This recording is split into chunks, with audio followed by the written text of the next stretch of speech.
And the Oscar goes to...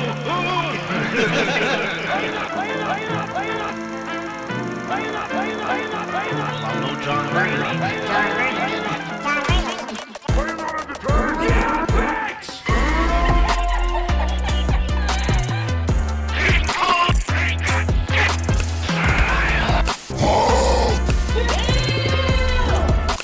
Say my name. I thought it was mid.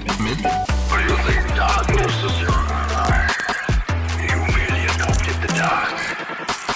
I was born in it. I don't have friends. I got family. And now for our feature presentation. To Cinema with Love. Welcome back, ladies and gentlemen, to another episode of To Cinema with Love.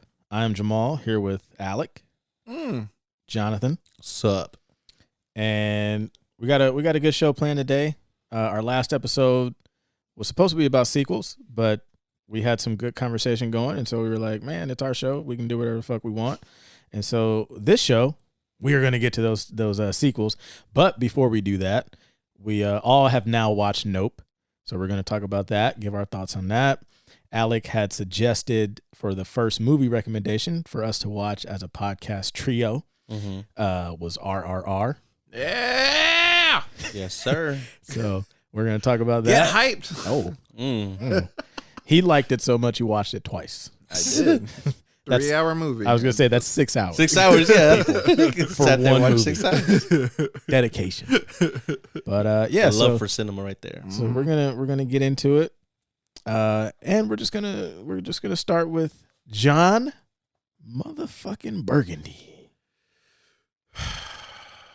God This is the news. John Burgundy. damn it. John Burgundy. John Burgundy. This is news with John Burgundy.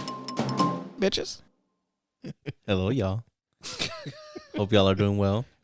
So today we'll start with John Burgundy's Corner news segment, and we have for you guys today. I like how you just added corner news segment.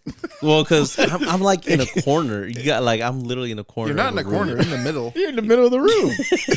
Actually, yeah, no. I think Jamal's the one in Jamal's the corner. But anyways, I'm gonna read today's box office reports, and we have from the last weekend, from July 29th to 31st, we have the DC Leagues of Super Pets. Who's heard of that? Raise your hand. Super Pets. Yeah. Yeah. So That's with The Rock, isn't it? yeah, The Rock and Kevin Hart. The Rock voicing The Rock. Crypto the Superdog. Okay. And John Krasinski as Superman, which is always weird to me. He's not as weird as well, probably weirder than playing Mr. Fantastic. Yeah, I love how you said last time. You were like, everybody was cheering. You were like, Yeah, it's one of the most embarrassing things I've seen in a long time. so I'm assuming your favorite part was when he got like cheesed. Oh yeah, I was hyped. I clapped at that part. He's like, enough of him. Everybody else like, oh my god! I was, Yeah. Get him. Get that motherfucker. But yeah, then The Rock, not The Rock's playing Crypto Superdog, and Kevin Hart's voicing, is it Ace the Bat Hound? Yeah. Yeah. So yeah, DC League of Super Pets. We come in. Wait, hold on. Yeah. We were supposed to talk about something before we got Oh started. snap! That yeah. is true. Jonathan's, Okay, I mean we could skip over that. No, we can't. no, we can bring it back. Because it's very Okay. important. So we set a time today, 5:00. He was actually on time. I was actually late today. But in typical Jonathan fashion, if you know, then you know. And me and Alec, we know. Yeah. So I get here. They got some stuff already set up. And I guess we'll let Jonathan take over from here. Why me? Why you're the one that did it? Jeez. All right, so I get here, right? I'm happy as, I don't know, what's happy? A banana? I don't know. I don't know. What are you, a minion? Happy as a minion. There you go. I'm happy as a minion. And I pull up. I'm feeling happy for myself because I'm on time for once. I'm like, because you won. because I won. Until I figure out that I lost. So but hold on. You did do one good. we got here on time. Okay. You did do another good. Mm-hmm. You're using the damn thing. Oh yeah. Oh, and I bought a mic stand like I promised last time. And what else did you buy? What today? Oh yeah. Before we went. Before coming here, I bought a mic stand, and I bought an XLR cable because I was like, what the hell? It's like just in case if like one of the other XLR cables that I have fail, right? Haha. So I get here, I start setting up, and I'm looking in my bag. And I'm like, okay, got one XLR cable, and I'm like pulling out the cable to start up the Rodecaster, right? To plug it, to turn it on. I take out the extension cable, and I'm like, where's the rest of the cables? I'm like, I have these like long auxiliary cables that are for like the headphones, but I only see one XLR cable, not including the one that I bought. And there's like a tiny one that's like maybe like. That's what she said. it's super small, so I'm like, that's not gonna reach anybody. That's what she said. Vintage Jonathan. And so I'm like, oh man, I bought an XLR cable thinking like, oh, for an extra one, but I ended up having to use it, and I was still short one. So I was like, guys, we need to go buy. Well, actually, XLR you cables. weren't even going to tell us. Yeah. I looked up and saw you say you mouthed the word fuck. And I looked and right then and there I'm thinking, this is what I thought. I'm thinking, oh, he's going to leave. And we're not even going to record today. And then he was just like, Dedication, though. He was like, what? And then He looked at me. and then He looked at and then me. he had to come clean to us. He was like, Alec, do you have an XLR cable? And as I said, Jonathan, you asked me this before. I do not have one. I mean, who doesn't carry around an XLR cable? I'm just saying. Well, clearly you didn't. You did. You don't. I did. I carried You one had once. One time. But yes, so we went and bought 2 more XLR cables. But before we went and bought, XLR cables. the craziest fucking thing. Our drive there was pretty wild. Oh Alec- my goodness. Inform the people what happened, because it happened on your side of the car. Yeah, Alec. I was driving, but yeah, go ahead. Yeah, we were driving through a a little shortcut over to the store we were going to, and we see these kids just like, I don't know, trying to sell lemonade, and they're on the sidewalk. We're like, oh, okay, whatever. I didn't really notice them until they kind of went out into the street a little bit. I was kind of like, okay, it's kind of they're just asking like, reaching their hand out, get some lemonade. And then as we get closer, this little girl starts coming in damn near in front of the car. And it's like she's getting so close. And we're like, oh my God, what's happening? And Jonathan's like steering away from her. Steering to the left away from her. And she's like pretty much banging on the car and like, get the lemonade right now. I was like, oh my God, get away, you little girl. Wait. We're gonna get on me. You didn't say get away, little. He's like, get away, you little shit. Get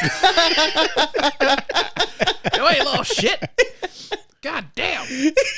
And then it was weird. It was like she had like real intent to get us to buy lemonade. I've never seen that ever in my life. I was scared. Wait. She It was a real children of corn moment.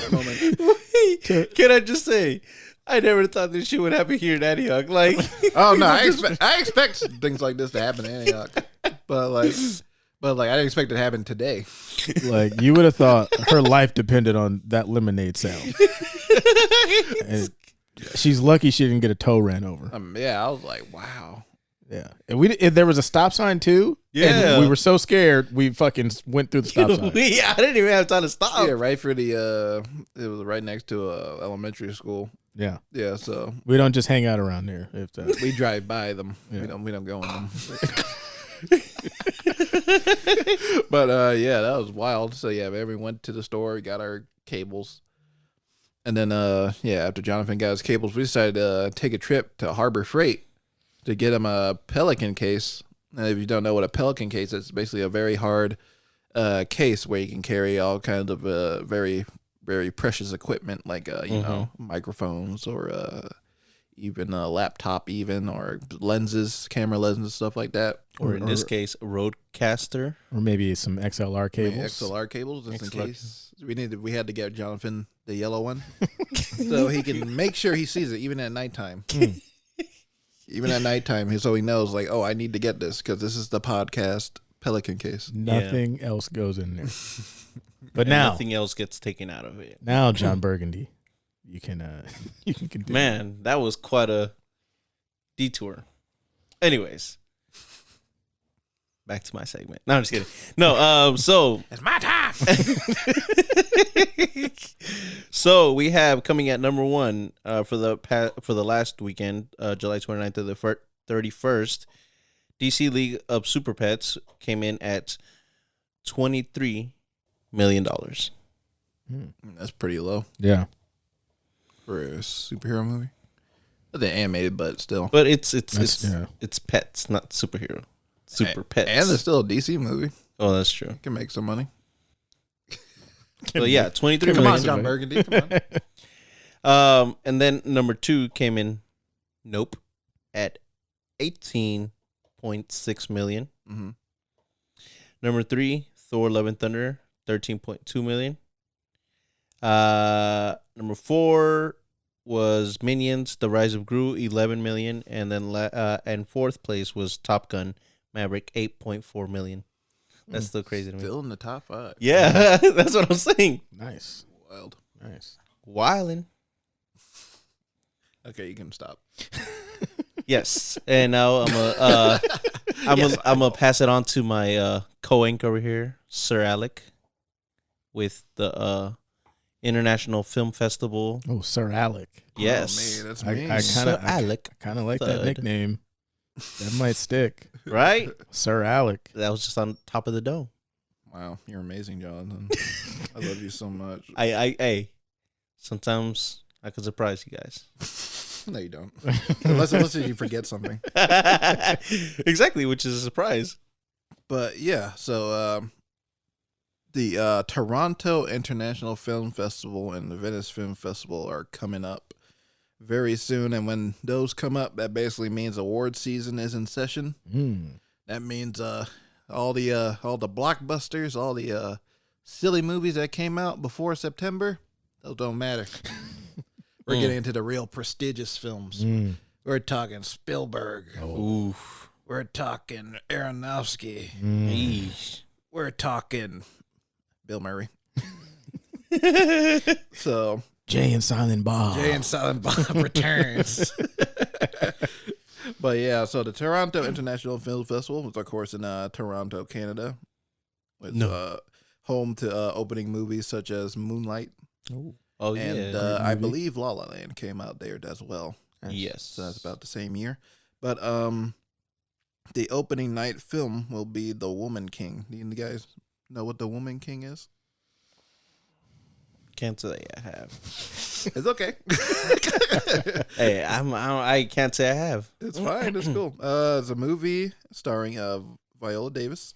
Okay, I think I've seen a little bit of it. You might have seen the trailer, maybe. John Boyega is also in it. I think I have. seen the And trailer. it's about, the film focuses on General Nanisika of the Dahomey Amazons, and it depicts how they fought enemies who violated their honor, enslaved their people, and threatened to destroy everything they have lived for. So it's basically an African tribe, basically, that the African, mythical Amazons of ancient Anatolia of the Black Sea. So yeah, West African.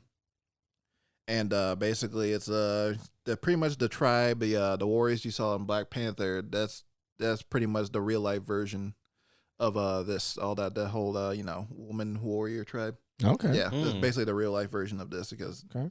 that's what this is based on. It's based off of, and that's the opening film. It looks like an epic historical film. So that's a cool way to kick off that festival. Nice. Then you got other films such as Steven Spielberg's The Fablemans, which is like kind of like a movie based on his life. his childhood, I should say. That'll be interesting. Yeah. And of course the film The Whale, which is starring Brendan Fraser and directed by Darren Aronofsky, will be there. I saw pictures of him. Mm-hmm. I guess the fat suit is the thing to do now, huh? Yeah, he added put on some weight Yeah. with the fat suit. Got on those jowls of the neck. But yeah, I'm excited to see Brendan come back into a big movie like this. See him do some serious acting. All right. It's been what since? Well, probably his last movie. I was gonna say The Mummy. That's probably like the last big one. The Mummy. Wait. Well, remember that movie Furry Vengeance? No. Where he's fighting animals? Furry Vengeance? Yeah, it's a movie called Furry Vengeance. I can't assume Peter was happy about that one. Basically, he moves into a new town, and there's animals around there, and the whole movie is just him fighting like squirrels, raccoons. The entire time. It's a very stupid movie. Yeah. Fuck you, squirrel. But yeah, I'm excited to see him do another big movie. Like, he's got a lot of movies coming out. He's going to be the villain in the Batgirl film, I believe. Okay. Little career resurgence here. Yeah. Nice. The Brendan sons. Oh. Wow. I'm going to coin it here Okay. before it happens. Don't steal that from us. And but over on the other side of the world is the Venice Film Festival. It's in Venice, Italy. Some of the edgier films will go there, such as the movie. If you guys have seen the trailer for this, Blonde. This is starring Ana de Armas as yes, Marilyn Monroe, right? Yeah, Yeah, I have playing seen that a lot. Monroe. And it's directed by Andrew Dominic, who did the Assassination of Jesse James and Killing Them Softly. I suggest watching both of those because those are really great films. But this is a 3-hour film, a biopic. It's based on a book that's supposed to be like a made up version of Marilyn Monroe's life, but it still has like actual truth to it. Okay. But the thing with this one, the big kicker about this is that it's an NC-17 film. So if you guys don't know what NC-17 means, it's like pretty much above R-rated, where it's like it's gonna show some very explicit things. Yeah. Ana de Armas. Yes. In an NC-17 movie.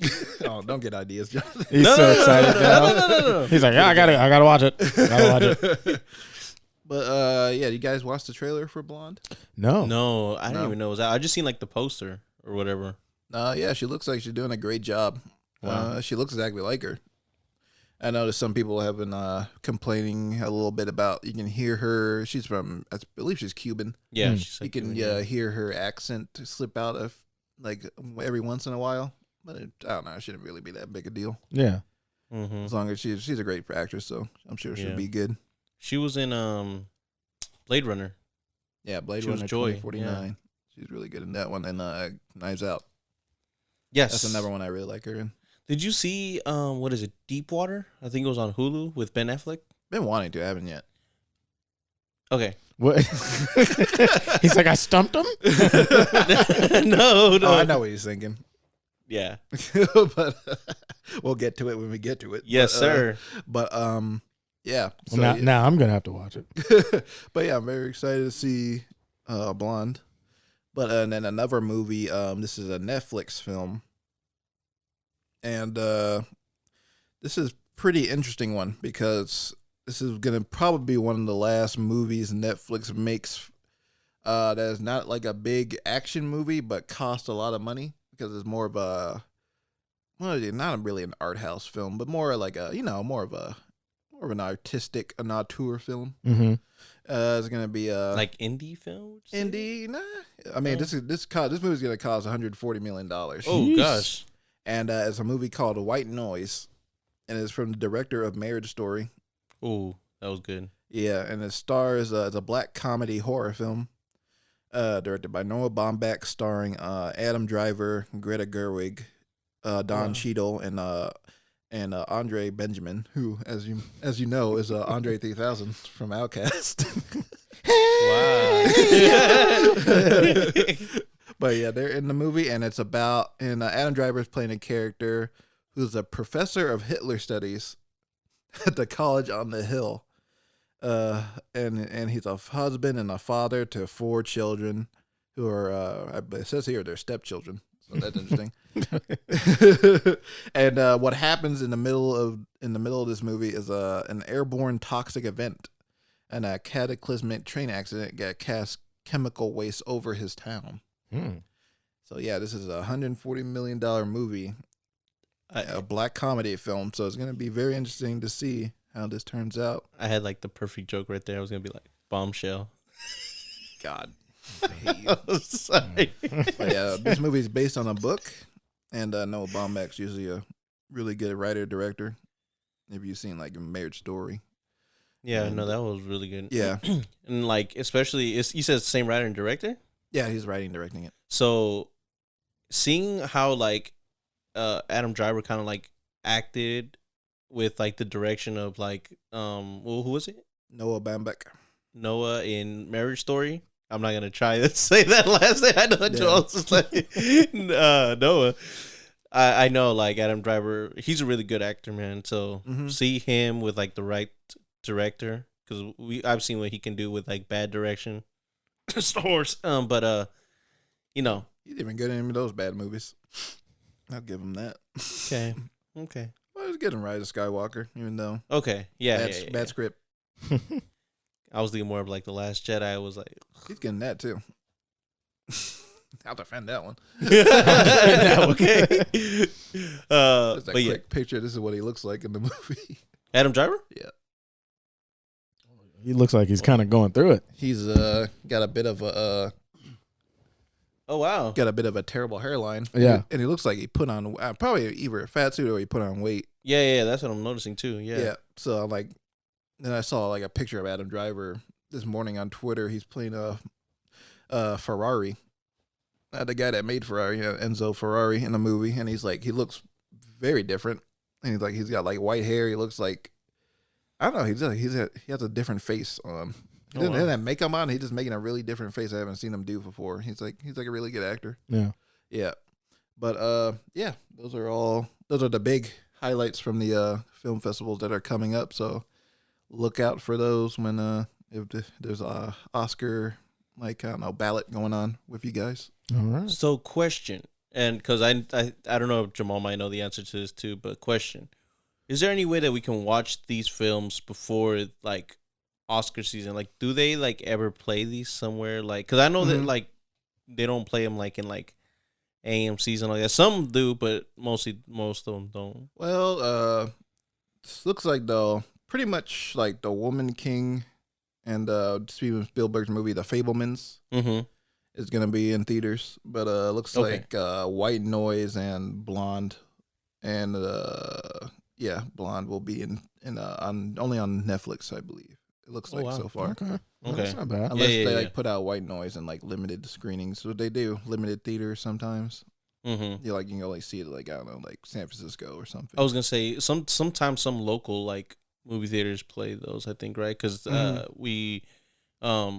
remember you and I used to watch like the short films in like Berkeley on Shattuck, right? Yeah, Shattuck. Yeah. So I was just wondering if Cinemas. they did the same thing. Yeah, But yeah. So 2 of them will be in theaters, and then the rest will most likely be streaming. Now, is it too soon to talk about possibly doing a trio trip to watching these films? That way we can like. I mean, I'd be down. Wait, are you saying like going to Toronto or Venice? No. I'm saying like when they come out in trip to theater, Venice. that would be cool. That would be dope. But that's like probably later down the line. I would like to go to Toronto Film Festival. I don't know about Venice. I mean, well, Seems you can just open up a credit card, Open your pockets, John. you know, and just book everything. And I mean, I did open my credit card to buying a mic stand Not because and of 2 your more own- XLR cables. Your own mistakes. And this is now for the benefit of the show. That was because you had to. So there's a difference. But But yeah, Toronto International Film Festival will be a lot of fun. yeah, Toronto seems like it'd be pretty dope. That'd be cool. So Jonathan's gonna open a credit card, Capital We'll One, we'll wait to maybe Discover next or year. something. Okay. Okay, disappoint our fans. Send us to Toronto. Send us to Hey, Toronto. hey, we should do a polling. We should do a polling and see if they want us to go to Toronto. Or we'll just start a GoFundMe and they can just they can send us there. Pay for our Airbnb. And our snacks. We want champagne. I want to meet Adam Driver. Do we have In that fat suit. do we have any birthdays today? Because I know we've been shouting out death a lot. Let's shout out try a little let's something shout out a upbeat this birthday. time. Yeah. Today is Jason Momoa's birthday. Well, all right. Happy Nice. birthday.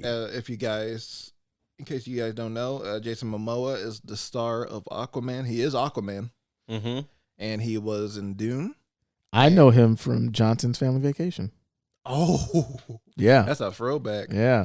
He played he was in the casino, right? Yeah. Yeah, he was that guy who was like flirting. With, Yeah. With fucking Cedric Solange. Yeah, Solange knows. Mm-hmm. Yeah, that was funny. I forgot he was in that. He wants everybody to forget he was in that. Come on, Jason, be proud. Be proud of what your work with One Cedric of the great comedies of the early 2000s. and Bow Wow. Bow. That's a good movie though. Yeah, it's a funny movie. Yeah. I haven't seen it for a long time, but I do remember like playing it a lot. I remember renting it from Blockbuster a lot. Foreshadow. Name dropping. Foreshadow. No, actually, I was gonna say real quick, a little side thing or whatever. That you guys mentioned, Lil Bow Wow. I was watching Who calls him that still? I don't know. His name is Shad Moss. it's just Bow. I don't know what Bow Wow, whatever. I was watching an interview with Mark Wahlberg and Kevin Hart. They came up on my YouTube feed, and I was like, okay, I watched it 'cause I think they're gonna do a movie together. I forgot what it's called. It's like it's a buddy comedy type of movie. Mm-hmm. And so they were doing an interview together, and Kevin Hart was talking about how he auditioned for a part in Entourage. I don't know if you guys watched that show. Yep. And like he wanted to be the part that Bow Wow got. That Kevin Hart went in, and this was what when Kevin Hart wanted to was still trying to get into I guess the industry and all that. Mm-hmm. And he went in there. They told him hey, you should try out for this role. His manager was like, I think you'll kill it. He went in there for the audition. He said he felt like he dominated. He did his thing, and he thought he got it basically. And when he was walking out, he saw Bow Wow coming in, and had dressed for the part on the audition. And he's like, well, fuck. He's like, well, fuck. My manager, nobody told me to come in dressed. I just came in regular clothes. So he's like, then Bow Wow come in here, and he said, this is the funniest thing. He said, as soon as they the door closed, right? All you hear is from the on the other side of the door, hey, it's Bow Wow, shit like that. And he's like, fuck. He's like, what? He's like, yeah. He's like, shit. He's like, I hope I still get it. He's going home. And then he said that he was really wanting this part and whatever and whatnot. And that he was waiting, and he even emailed them back and hey, haven't heard back from you guys, whatever. And he said that it wasn't until I think months Kevin. later he saw the show come out, and he's like, well, shit, who got the part? And then he watched it. He said he watched Bow Wow's part. He's like, well, yeah, Bow Wow deserved it because he did incredible on the show or whatever. And then but he said that he, in that moment, resented or was pissed at Mark Wahlberg for not getting that part. So because I really didn't know much about Entourage, but apparently it was based on Mark Wahlberg and his entourage and his friends or whatever. And then Kevin Hart later said that when he met Mark Wahlberg personally and he met all his friends, he was like, damn, you guys made the show he's like, I thought you guys exaggerated a lot of the show, but you guys are literally exactly on the show. Mm-hmm. So I was like, wow, that was pretty interesting. I think it worked out for Kevin Hart though. So. Yeah. Yep. Sometimes, the doors that close are for a reason. Yeah. Thank you, Mark Wahlberg. Oh yeah, Jason Momoa turns 43 years old today. He's 43? He Yeah. looked good for 43 though. Yeah, he's 43 years old. Born Wow. in 1979. Okay. Yeah, now he's gonna make Aquaman 2, which is coming up. Hmm. Oh yeah, Is he's, it coming he's out? also playing the villain in the new Fast and Furious. He is. Almost forgot about that. He is. Really? He got into some crash with a motorcyclist. I heard a little bit about that. Yeah. Mm-hmm. That's all I heard too. I didn't. Does I anyone didn't know a read, little like, bit the more on Get that? deep story into it. or anything. But yeah, I'm seeing that right now. But Yeah. I think he's Okay. fine though. So Yeah. Hope you're good, Aquaman. happy birthday to him. Yeah, happy birthday. Happy birthday. All right. So we have 2 films that we looked at, fellas. Which one do you guys want to jump into first? Because I got notes on both of them. Yeah. I'm more excited to talk about Nope. I was gonna say let's start with Nope because because I mean like we kind of talked about it last podcast, me and Alec, so we can kind of like I guess Want to like, hear, your Yeah, we side wanna hear of, your side. Okay. Things, yeah. and then your rating, and then we could go straight into RRR. Well, let me pull up my notes here. I was gonna say for RRR though, I'm gonna just say this quickly. I just wrote like brief notes and like comments here and there. I didn't like fully write a lot, so I'll just kind of like read them and expand upon them. But back to Jamal. All right. So I'll start off by saying yep to Nope. I thought it was really good. He's trying to kill me. Alec hates that, but it works. So Daniel Kaluuya, he's amazing. Yeah. Like Yeah. he's becoming one of my favorite actors. Mm-hmm. And reason is he tells so much with just like his facial expressions Exactly, yeah. and just his eyes. Like that man in the car scene when Jean Jacket is like over the truck. He says one line. He says nope. Yeah. But his eyes tells the whole kind of grasp of that scene. Yeah. Yeah. And I'm just looking at it and I'm like, man, he's got fear. He's got like trepidation. Like he's trying to figure out how can I get to my sister and Angel Right. without getting sucked up by Yeah, right. Jean Jacket. But yeah, he really sold that scene Mm-hmm. in the car. Keke Palmer was pretty good. She was definitely like the energy of the film. Yeah. And I think she added because he's so kind of like mellow and Yeah. chill. He's playing like a cowboy archetype Yeah, in a way. yeah. So, well, sorry, real quick, because my friends also watched it, and they're like, you know, they don't know that much about cinema and all that, and they kind of. That sounded so funny. No, They don't know anything about no. cinema. I have didn't to mean like explain that, but I everything. meant like they came out and they were like, I like not sure if I like it or not because I didn't understand it, and so that's so. Well, I know we're gonna get into it, but Yeah. but the reason why I jumped in now is because they said that they didn't like Daniel Kaluuya's acting. they didn't. They didn't because they said it was just so monotone to them. No, but I've been seeing those complaints. Well, like Yeah. I mentioned last week, Logan Paul. yeah, Yeah. Complaining about like, oh, Jordan Peele, why you have such an amazing actor as Daniel Kaluuya, and then have him play like a vanilla character. I was kind of like, yeah, you guys don't understand. Yeah. no, yeah, I no, don't think you guys can see acting. Yeah. no, They because totally missed it. like Yeah. I thought he did amazing for like what he did. I thought he did amazing Yeah. because like Alex said it perfectly. He had survivor's guilt and like he kind of like what kind of person like he's trying to live on and try to like continue doing what his father's doing, but he's like sad and like how can he be upbeat and all that? Yeah. So which is why my friend said that they loved Keke Palmer's performance in it because like you said she was like the kind of like the live and brought it all to the excitement, the funny and the comedy. So to them they said that they enjoyed it because of Keke Palmer and her comedy kind of kept it riding. So I just thought that was interesting. I just wanted to throw it out there. I mean, they're definitely a good balance. Yes. But yeah, to say that what's the name wasn't great in it. No, yeah, I disagree with that Go part. watch that again. I like Angel. I thought Angel was good. I thought he added like some comedy too, but like he didn't overshadow. Like he had like his moments. And I like that he believed them instantly, like as soon as he saw them walk in the store. Like as soon, He's a big alien theorist. Yeah. Guy. so they were not gonna like pull one over on him, Mm-hmm. and so I like that. And so then I had wrote Gordy, what was up with that? But then, but I sat with my friend. I sat with my friend, and we fucking debunked this. Wow. And so yeah, that's why I was like super excited to really kind of get into it. And so I wrote down like, what did Jupiter get out of fitting Jean Jacket? And so for me, Jupiter, he and what's the name kind of said it. he was kind of using Jean Jacket as like a partnership. Yeah.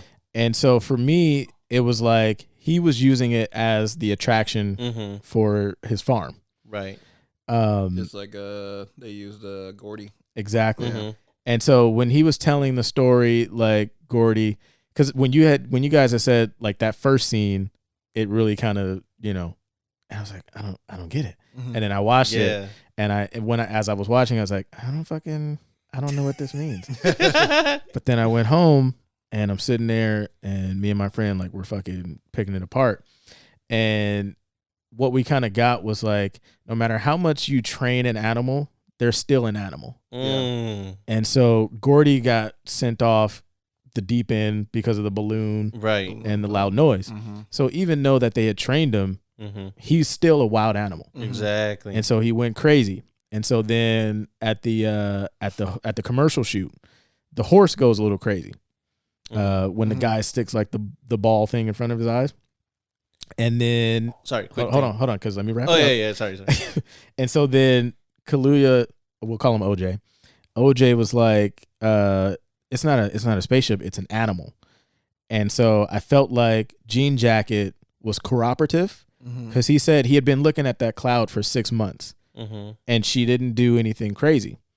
And so I think what happened was the horse that Kiki stole was Jupiter's horse.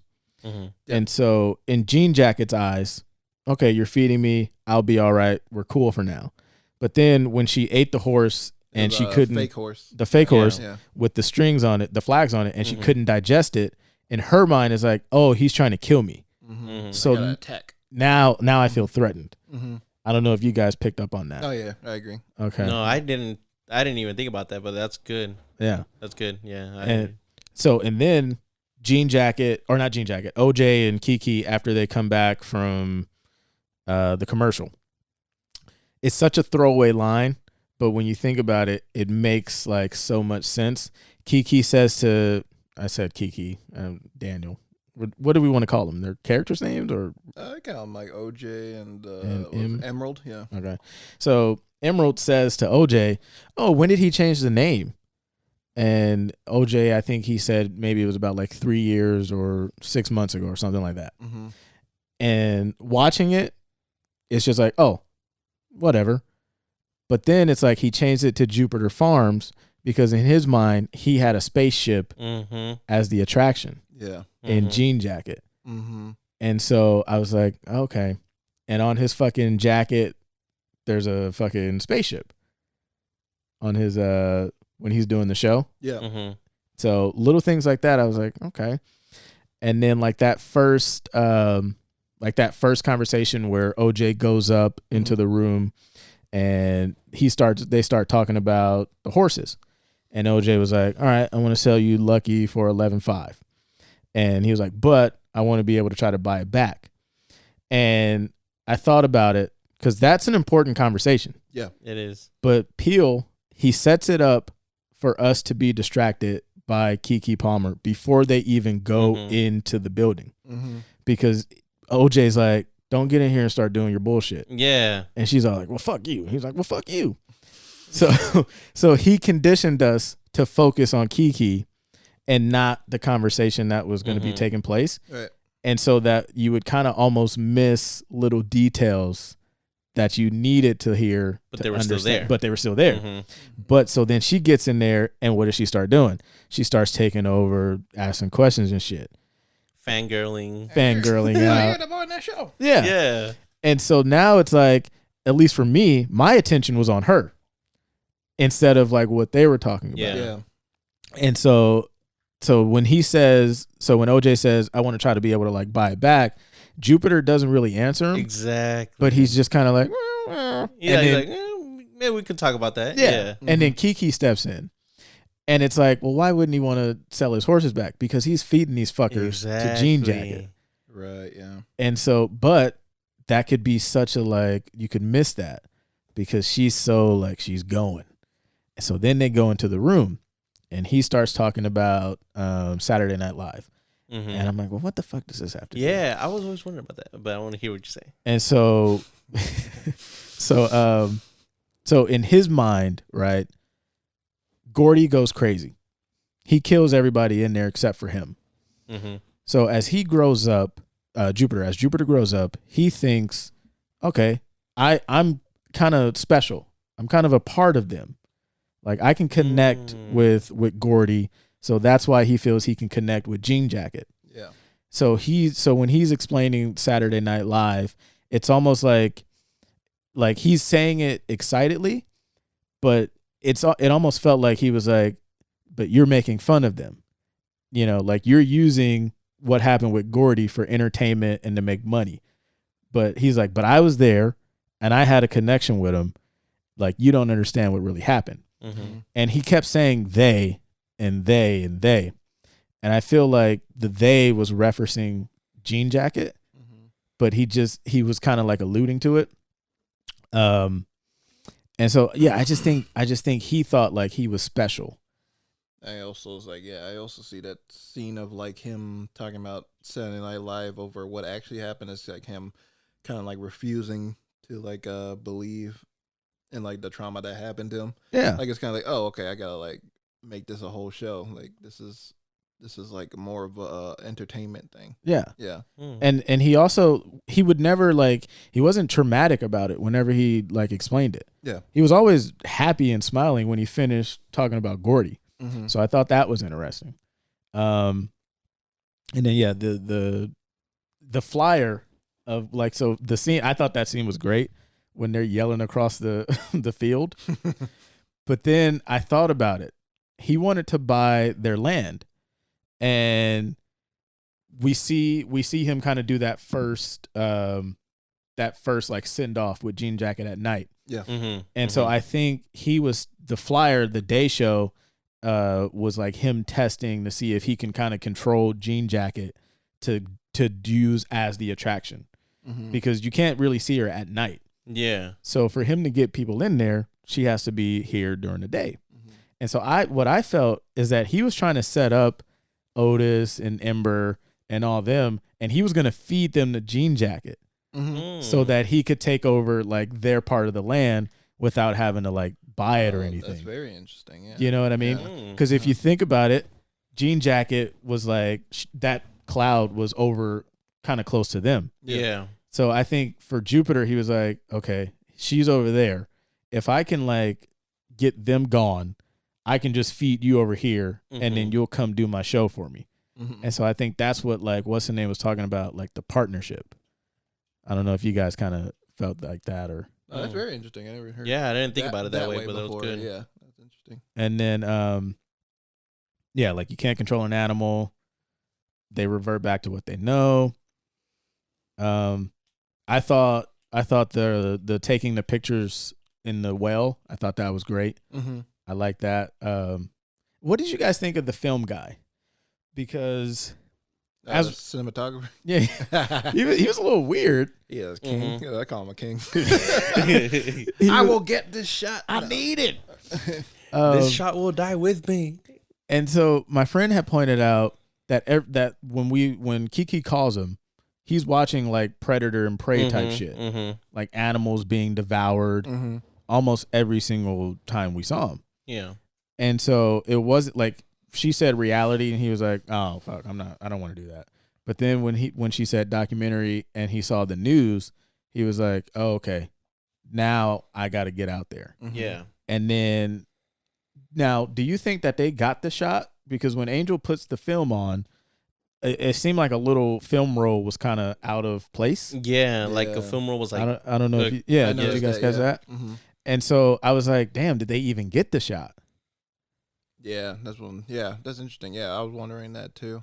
And so then he does like a suicide mission, but it's He like, dies with the shot. yeah, it's what do you? Yeah, I think it's so that character is why I'm like I can't.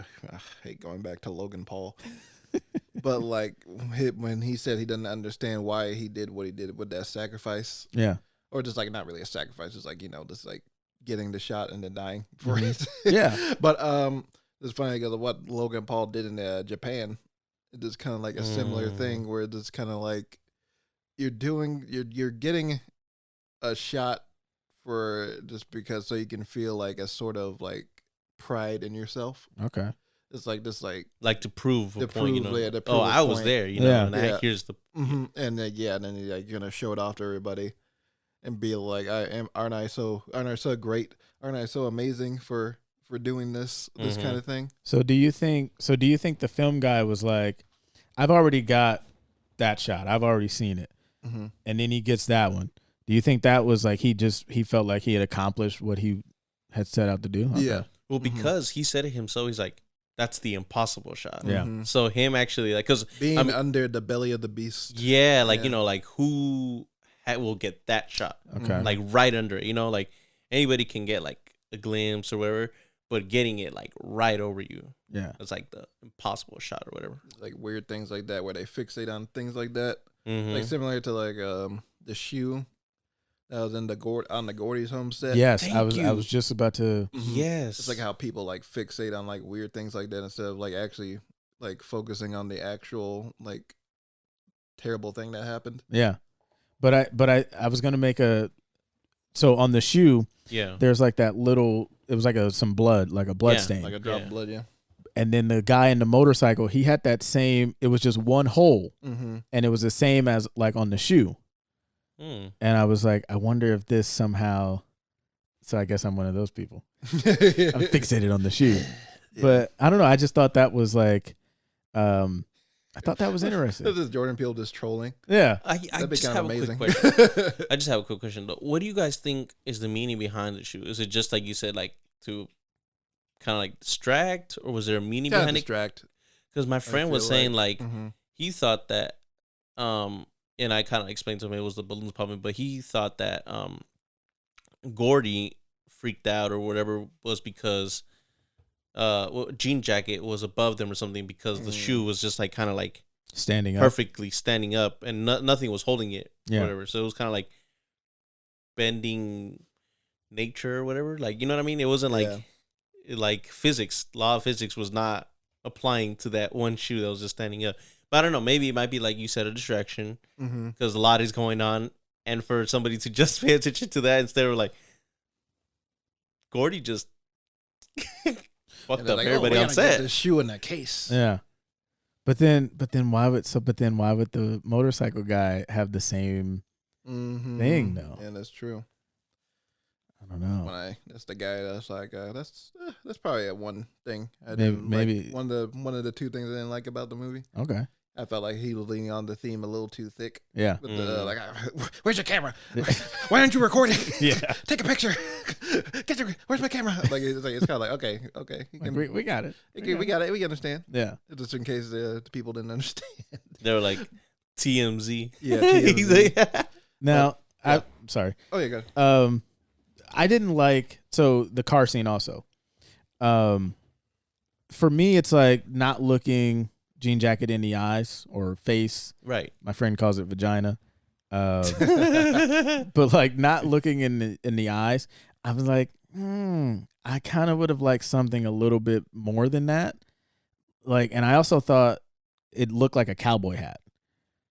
Okay. Like, Jupe's hat. yeah. Mm-hmm. I felt like if maybe there was like tentacles or something, and like when Kaluuya OJ is sitting in the car, the way they framed it up, it looked like something was about to like happen on the window, Yeah. but nothing happened. Mm-hmm. And so I'm like, man, like if she just had like a tentacle or something where like it could just like slither by, Mm-hmm. because really like even though he locks the car, funny comic relief in that point, but it's like she's not gonna open it.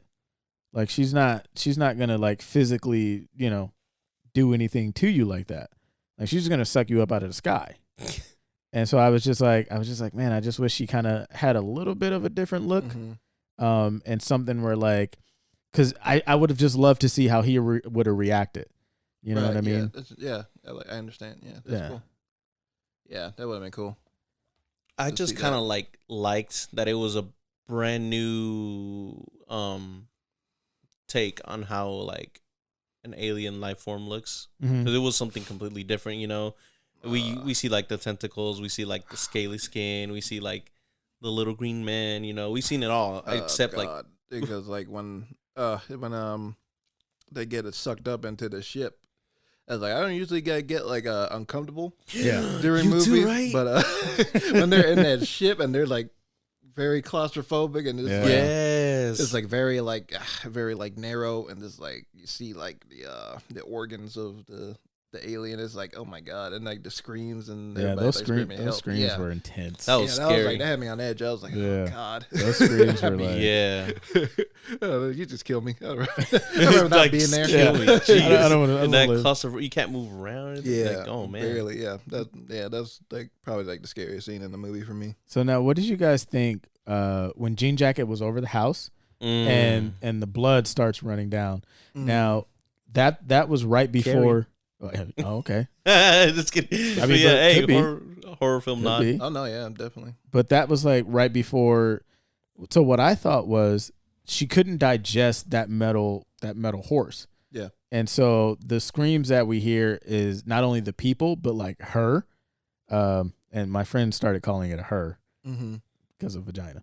So I'm just going to be referring to Jean Jacket as her.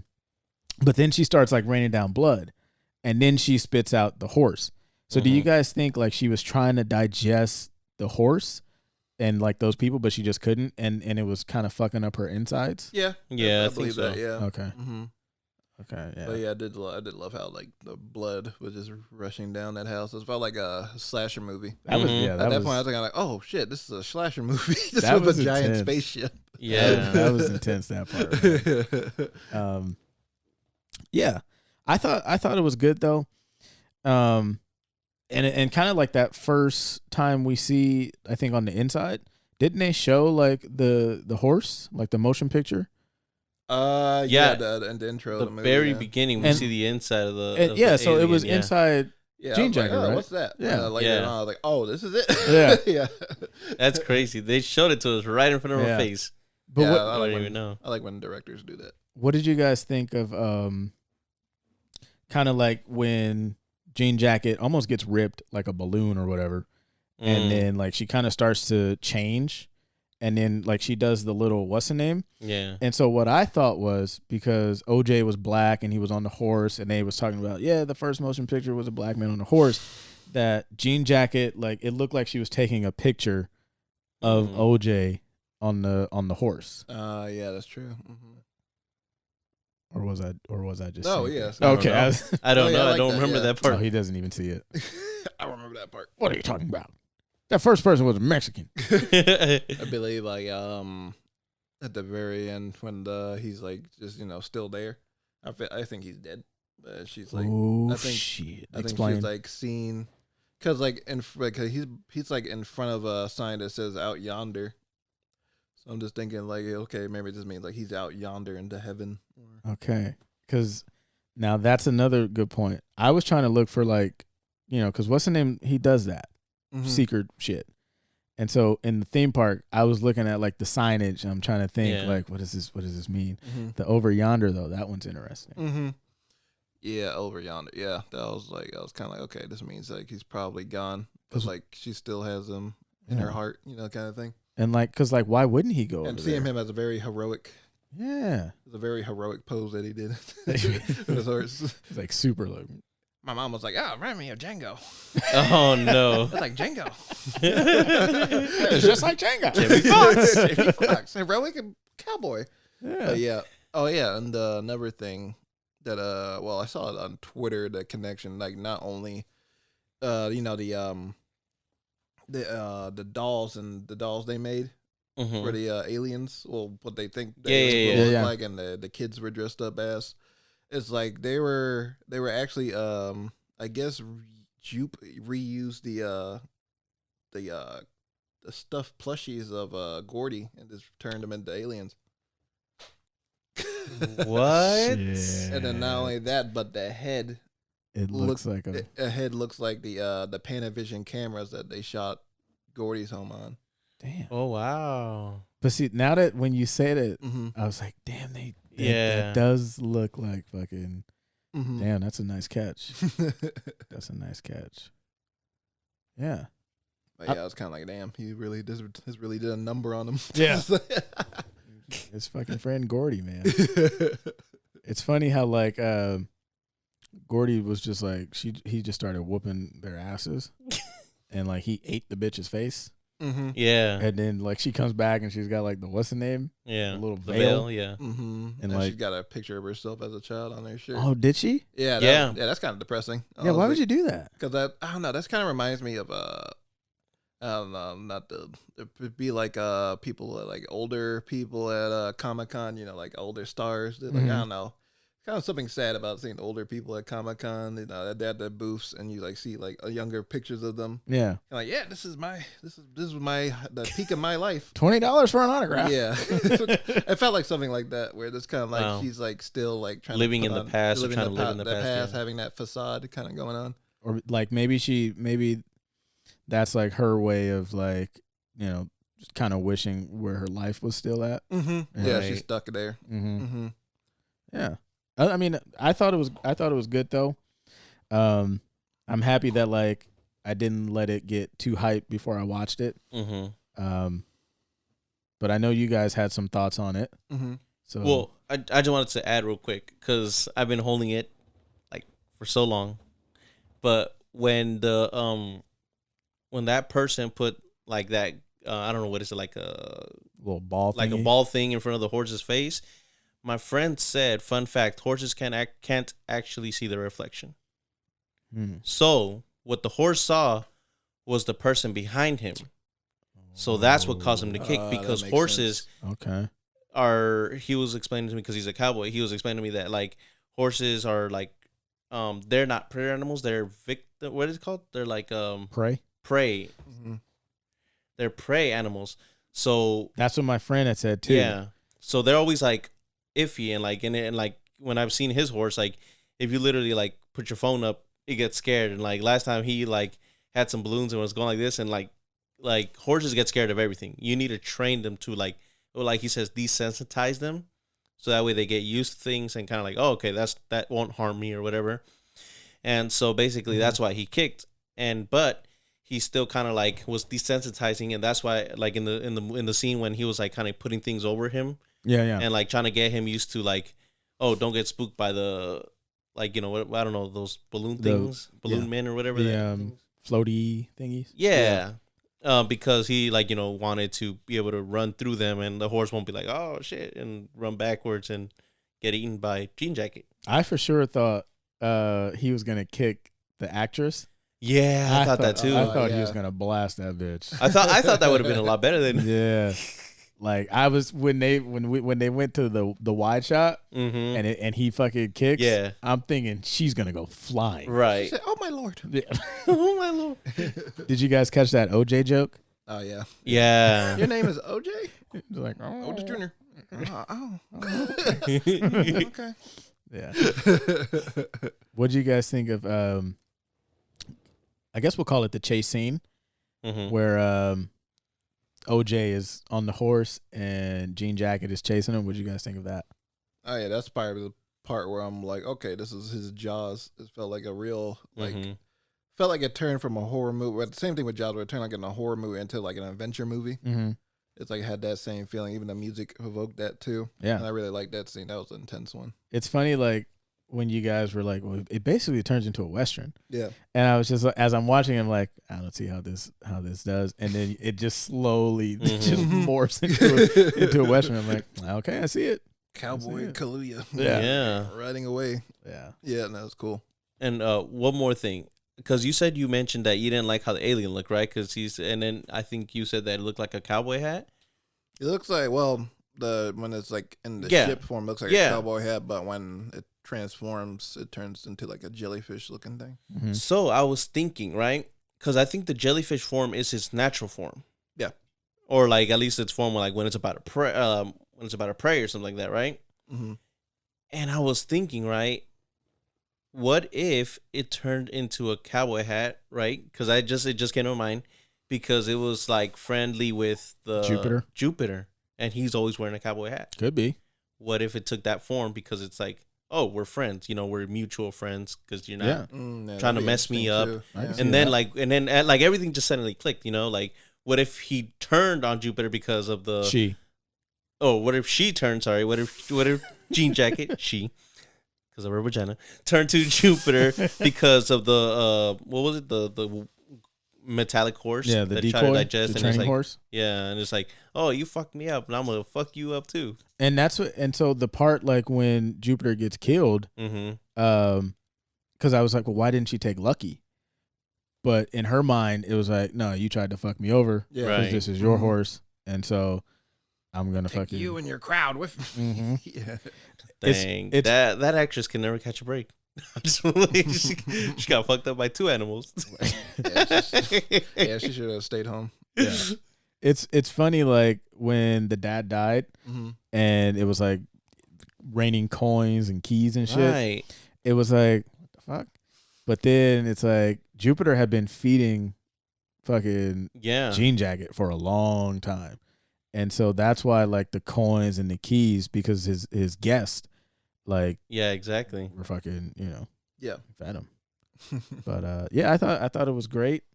What's the name is amazing. Mm-hmm. And it sucks that he's not American. He's British, but He's a Brit. like we don't have anybody. Yeah, Denzel. Okay. No disrespect to Denzel. I love Denzel. Okay, I guess. Sorry, All right. I was talking to my friend and we were like, and this could be, I'll just throw it out there, but we could talk about it Yeah. another time. Like it's got to be so tough coming out of like the UK as an actor because everybody seems to be fucking phenomenal. And so it's almost like just jokingly, it was like, Tom Holland. They're trained in theater. yeah. Tom Holland. We got who else? Tom Hiddleston. I mean, those are British, yeah. And so And it's then we like, got what's the name? The All American guy. yeah. Spencer James Spencer, from All American. but that's Yeah, not a his name. British man and All American. Yeah. Yeah. But here's the thing, and he plays a kid from Compton. Yeah. But No, but he He does fucking it well. knocks it out of the park. he Okay. does it well. Yeah. So it's just yeah. But the joke is like, we probably watch Nope or something else over here in America. We're like, Right. holy shit, that was amazing. They're probably like over there in the UK, like, oh, that's mid. Yeah. You know what I mean? Like, oh my god, I just won an Oscar. Oh, yeah. Big deal. Yeah. Like his acting coach is probably like, well, you were really horrible. But like, It's so done better. yeah, it's gotta be like a fucking like they take it serious over Yeah, they there. do. Oh wow. So I did not know that. yeah. Theater. But that can be another conversation. Yeah. So I would rank it. I don't know if did you guys rank it last Yeah, we week? did. Oh yeah, we did. Yeah, I said Get Out 1, Nope 2, and then Us 3. Yeah, same thing. I think I'm. Hey, it's up to you. This Well, is your thing. well, Yeah. I'm trying to- Decision. I'm tempted to kind of leave it that order. Okay. I think for me it's probably mid peak. Mid peak. Yeah. I just think like that he could have got a little more attention in some parts to like really utilize like Daniel, and I just and maybe she didn't need a tentacle or something, but just like imagine if Daniel's standing there and he knows that like what's the name is right behind him. Right. And I think the example that I used was Jurassic Park, the first one, Mm-hmm. where when we finally see the T-Rex, that whole buildup of like the cup with the water, the kids in there with the flashlight, Spielberg's finest. Mm-hmm. and like when the T-Rex when he comes down to the window, and she has the flashlight in its eye, it's like oh shit. Mm-hmm. And so I just feel like if we would have, because I just think we, Had something like that. yeah, I just think if we could have just got one scene like that, I think it would have Because been. it's true. We never actually seen it actually come down. It always sucked Mhm. up, Yeah. So, yeah, I think I agree. Yeah. I'd be interested to see an extended cut of the movie. Oh. 'Cause, I also saw another thing on Twitter where there's a deleted scene of a guy walking. It's like takes place during the Gordy's home thing, and he's walking towards the stage where all the chaos is happening with Gordy, and the people are running away, but he's still walking. Mm. I was kind of like, "What's this guy doing?" Then I read it, and I'm like, "Oh, so Jordan Peele just deleted a whole subplot with a stalker." Oh. Of a stalker that was wow. obsessed with Gordy's home and the actress in Gordy's home, and he was going over there with a gun in his pocket, Shit. and he's the one that actually shot Gordy. Oh, but I guess my. they re-edited it to be like the police. Yeah. Yeah. Yeah. So it's kind of something interesting that he's playing with a lot of Jamal, what did you pop say? culture. Holy You remember when you shit. said you saw the deleted scene from Get Out? Yeah. And you wanted the Yeah. original one? Because did you see the deleted version of Get Out? Like Yeah. the was it alternative ending or something like that? Yeah. Jamal was like, I would have preferred that. Because I think I mean we can because I want to come back to that. Yeah. But I think in Get Out, like the message is he's trying to get out of that situation, and I think when he's in prison, he's okay with not getting out. Mm-hmm. Like he's okay with being kind of the sacrificial lamb, but as long as that doesn't happen again, you know what I mean? I just felt like that was a better it just fit better. Probably like they probably switched it out because they all thought it was a downer ending. Yeah. Yeah. It's too dark. Yeah. But back to I do like that one. that fucking the stalker idea. Yeah. That's fucking insane. That would be crazy. And like I believe it because you well no because Fuck. didn't he say in Jupiter was showing Emerald like his little like would you say like little mini museum Yeah. in his hidden office or whatever. He said that a guy or a kid paid to sleep there.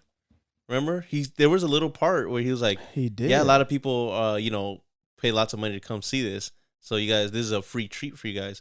He's like, this one guy, I don't know if he said guy or kid, paid lots of money to just come in here and sleep here. I thought he said that somebody paid him to sleep in there. No. But shit. So what if that was, Fuck. but again, I don't know if he said kid or guy, Yeah. but if he said guy, what if it was the stalker That guy? I would have liked to have seen that kind of play out. Mhm. Yeah. Because then now you could have the TMZ guy. He could have been the stalker. Yeah, there's like an obsession with spectacle and celebrity going on here, Damn. which is very interesting. That Yeah. would have been another like Yeah. subplot thing of like obsession with like celebrities and all Yeah. that. Because damn. I'm gonna have to watch that scene. See, I don't think it's available, but you definitely see somebody- pictures of it. Okay. Because I think it was in one of the trailers or something, but yeah, it's not in the movie. Okay. Yeah. Because I also with the trailer, I thought that I had saw stuff that wasn't in the movie. Yeah. I don't know if you guys felt the same way. Like the don't aliens know. in the barn. Like it felt like that happened during the day. And like we had actually saw them kind of like During the walking. night. Yeah. But I guess that was during that scene. Yeah. yeah. Sometimes they like change the color of a scene and for trailers, just so people can see the things like more vividly. Yeah. And like in the movie, it's like in a darker color tone. Yeah. Yeah. Yeah, but that stalker idea, man. That would have been interesting to see, but yeah. All right. So we So should move on to the next thing. yeah. So RRR when you Hold on, I got Jeez. Well, what you got for us? Not salsa, not flamenco, my brother. Do you know? It's a notch. Tell me why that was one of my notes. that's all he got. He's just I Just mean, that- that's the scene of the film. That is like That is cinema. the best scene. But yeah, that's it. So like when you suggested it, and it was like 3 hours. It's a Hindi movie. Hindi, right? Hindi, yes, it's it Hindi is. on it. It is actually interesting thing about it is a Tollywood film, not Bollywood. Okay. What is the difference? I don't know. don't either. Bollywood is they Musicals? speak Hindi, Oh, and in Tollywood they speak Telugu. I think that's how it's pronounced. is what? Telugu. Oh, Telugu. Okay. Yeah, and that's that's what they speak. And so Netflix, so in the actual RR movie they speak in Telugu, but on Netflix they have the Hindi version of the movie on. Oh, that's why it says so you see some RRR and then parentheses Hindi. yeah, so that's why you see some kind of weird dubbing moments. I don't know if you guys noticed it.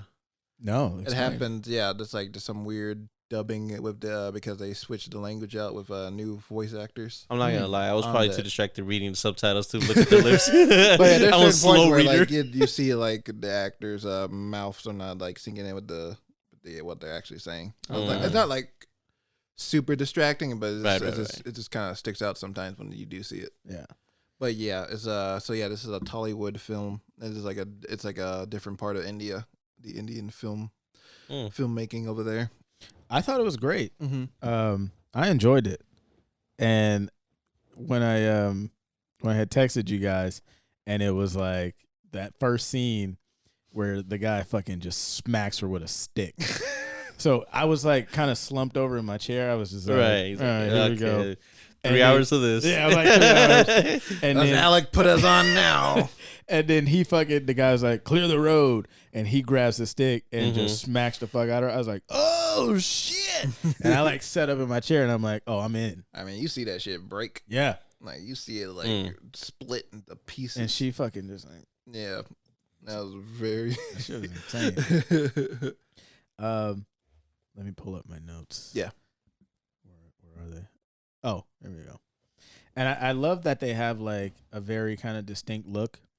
Like it's over the top and they're like, no, we're gonna roll with it. We're going for it. Yeah, I like that. I didn't know fucking Rama Yeah. was the cop Mm. because he had the mustache at first. Yeah. And I'm looking at him. That scene though, when he fucking he's like, go get that guy. Yeah. Yeah. And he fucking jumps over. I'm like, that's fucking insane. Right. But I didn't know that he was the same one with the full beard. When God, what is his name? His friend. Beam. Beam. Yeah. When his brother was like, hey, we need help. And he had the full beard. I'm like, okay, who's this guy? Yeah. So now I'm thinking, okay, so we got like 3. You're talking about when he has the long hair and all that? Or Yeah. Oh, When he had the beard. Yeah. And then he starts chasing his brother. It Mhm. wasn't until probably like halfway through where I realized, oh, he's the cop. Yeah, Mhm, right. Yeah. I was like, oh shit, because in my mind I'm like, damn, we haven't fucking seen the cop. So, it's him. so Like forever. funny thing, I had the similar realization of like, I was like, oh, they're introducing a whole nother character. Right? But I was like, in my head, I was like, am I just racist? Are they like all these actors just like Y'all blending? just racist. No, because like And there it because is. I'm like, okay, what was it? Beam, he had like, you know, that like full beard, and then Rama had the like iconic mustache. I was like, okay, that's how I'm gonna tell them apart. Then when he grew up like that beard, I was like, I can't tell them apart no more. I was like, damn. Yeah. Yeah. But then then I got the hang of it Yeah. and figured I wasn't racist. But yeah, the interesting thing about these characters that they're actually real life people. Like they're based on real life people, or they're okay. like real. They're like real, they're like real people. real freedom fighters and all that type Yeah, of thing. they're Okay. like in India fighting the British. Okay. And then the thing about it, That's cool. the concept of the movie was actually made by a director, the S.S. Rajamouli, and he's a director of the film, and it stars 2 like really big Indian actors, Mhm, and mhm. who plays the 2 main characters, and basically their initials are RRR, and when they announced this movie, they just kept it like that because it's like those are the 3 selling points. Those 3 guys. Yeah. So then it gained so much hype that they're like, let's just keep the title of this movie to be RRR. So we're just so they're gonna keep calling it RRR. But then these 2 guys are basically like real life people, and basically the concept of the movie is like, what if these 2 guys met and they were basically like the superheroes of India, Right. And I was gonna say they're a little OP. Mm-hmm. Like I want to see them fight the Avengers so Yeah. bad. like how could you beat the shit out of Beam and Rima? Yeah. Rama. Like they were just They were badasses. They fucking caught Rama caught the bow and arrow, Mm-hmm. turn it around on the guy, and then Beam literally stops like a motorcycle. Yeah, grabs it and throws it. I'm like, launches the damn thing. I'm like, how do you win? Oh my god, that entire scene, I was losing my mind. I was like, this is the best action scene I've seen all year. I'm not gonna lie, man. They had some great fucking action. Like, I love how Great. every action scene felt like the third act Yeah. of every. Yeah. I felt like this is the They were most like, epic action scene ever. what is a budget? It's like every action scene. I'm sitting there, and now that you mention it, like every third act, I'm sitting there like, okay, damn, we're almost done here. Like, Yeah. no, we're just 40 minutes in. I'm like, damn. The opening titles. show up 40 minutes in. Yes, that whole. But then we had like a flashback for almost like 30 minutes. Felt like, Mm-hmm. Yeah. and I was just like, this is a long ass flashback. But then when they like it's so kind of vital to the story, where I'm just like, okay, like I don't mind like that it's super long. You know what I mean? But yeah, it was insane. So I wrote down a bunch of notes, but like, I mean, I don't want to just read off a bunch of. Oh, the tiger chase scene. Yes. So far, like everything was like, it was good, Mm-hmm. and then I was like, like when you see the tiger like head on, Yeah. I'm like, well, that could have been better. Like it definitely looked CGI, Oh, yeah. and I was just like, like it kind of took me out just a little bit. Oh, yeah, I get that. Yeah, which is surprising because like they're like the Fast and the Furious, but but as humans, but like the CGI tiger like took me out of it. But Did you, what did you think of their introduction scenes? Like both of them? I thought it was great. The fire and the water. Yeah. I mean, I like the I will say what's the name was jacked. Beam. Oh, yeah, yeah. And well Rama. I thought too. Rama was They're both jacked. jacked, Yeah, yeah. they're like Bruh, fucking- you know that was one of my notes. I said, what was it? Chris Evans, Captain America, has nothing on Bean and Rama. Like if you thought that one like scene of him coming out, I felt bad because like in my notes I also wrote I was like, any one of these guys should have taken the role of like what was it the Eternals in for what was it Eternals, yeah. for what was the name I forgot his name. Hold on. Camille, yeah. Damiani? Yeah, I was like, any of these guys should have taken his spot. Did you not see this guy's rib? They look like gods. Jonathan's like, oh my God. I'm so turned on. They're so hot. Oh, yeah, those guys are absolute peak human perfection. Yeah.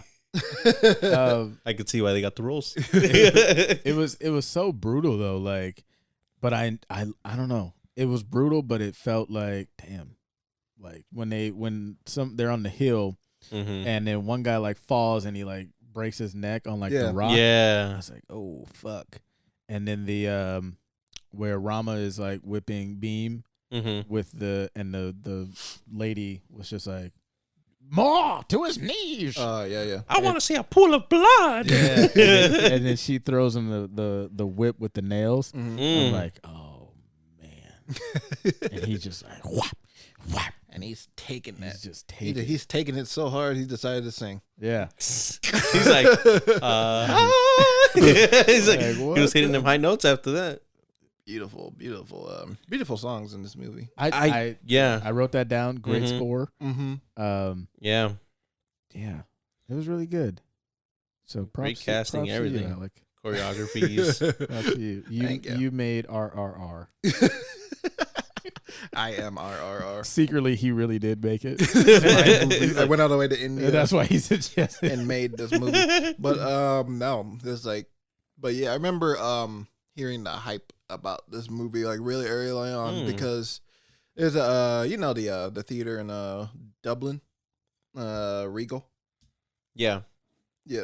Jamal's like, oh, No, because I used to work by Pleasanton, and I would always pass by it. oh yeah. So I've seen it. Yeah. But yeah, they It's usually- IMAX there too, right? Yeah. They do, Okay, like, yeah, so that big one, IMAX screen.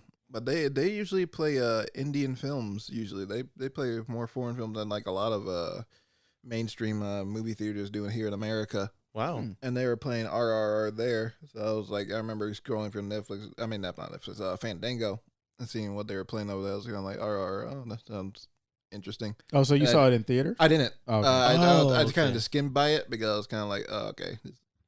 I was like, I'm not really thinking about it too much because I think something else was coming out. I don't know. But I think it was fuck them. I think it was like Batman or something.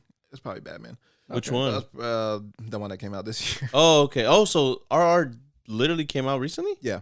Oh, wow. I didn't know that. I But thought it was on there for like a good minute. But yeah, I remember, and then it was playing, and then I remember seeing people being like, "Oh my god, you guys have to see this movie! It's the most insane 3 hours you will ever experience." And I was kind of like, huh, interesting. I didn't really see a trailer or anything. Yeah. I remember seeing like pictures of it. I was kind of like, it looks kind of cool. And I was like, it's fun. Then I saw it hit Netflix. And I was kind of like, okay, maybe I will finally check it out. And I watched it. I was like, oh my God. Like this from like the first, it's like the first like at least 5 minutes of it already. Like, okay, this is definitely something I need to watch right now. I just stop everything I'm doing right now. Watch all 3 hours.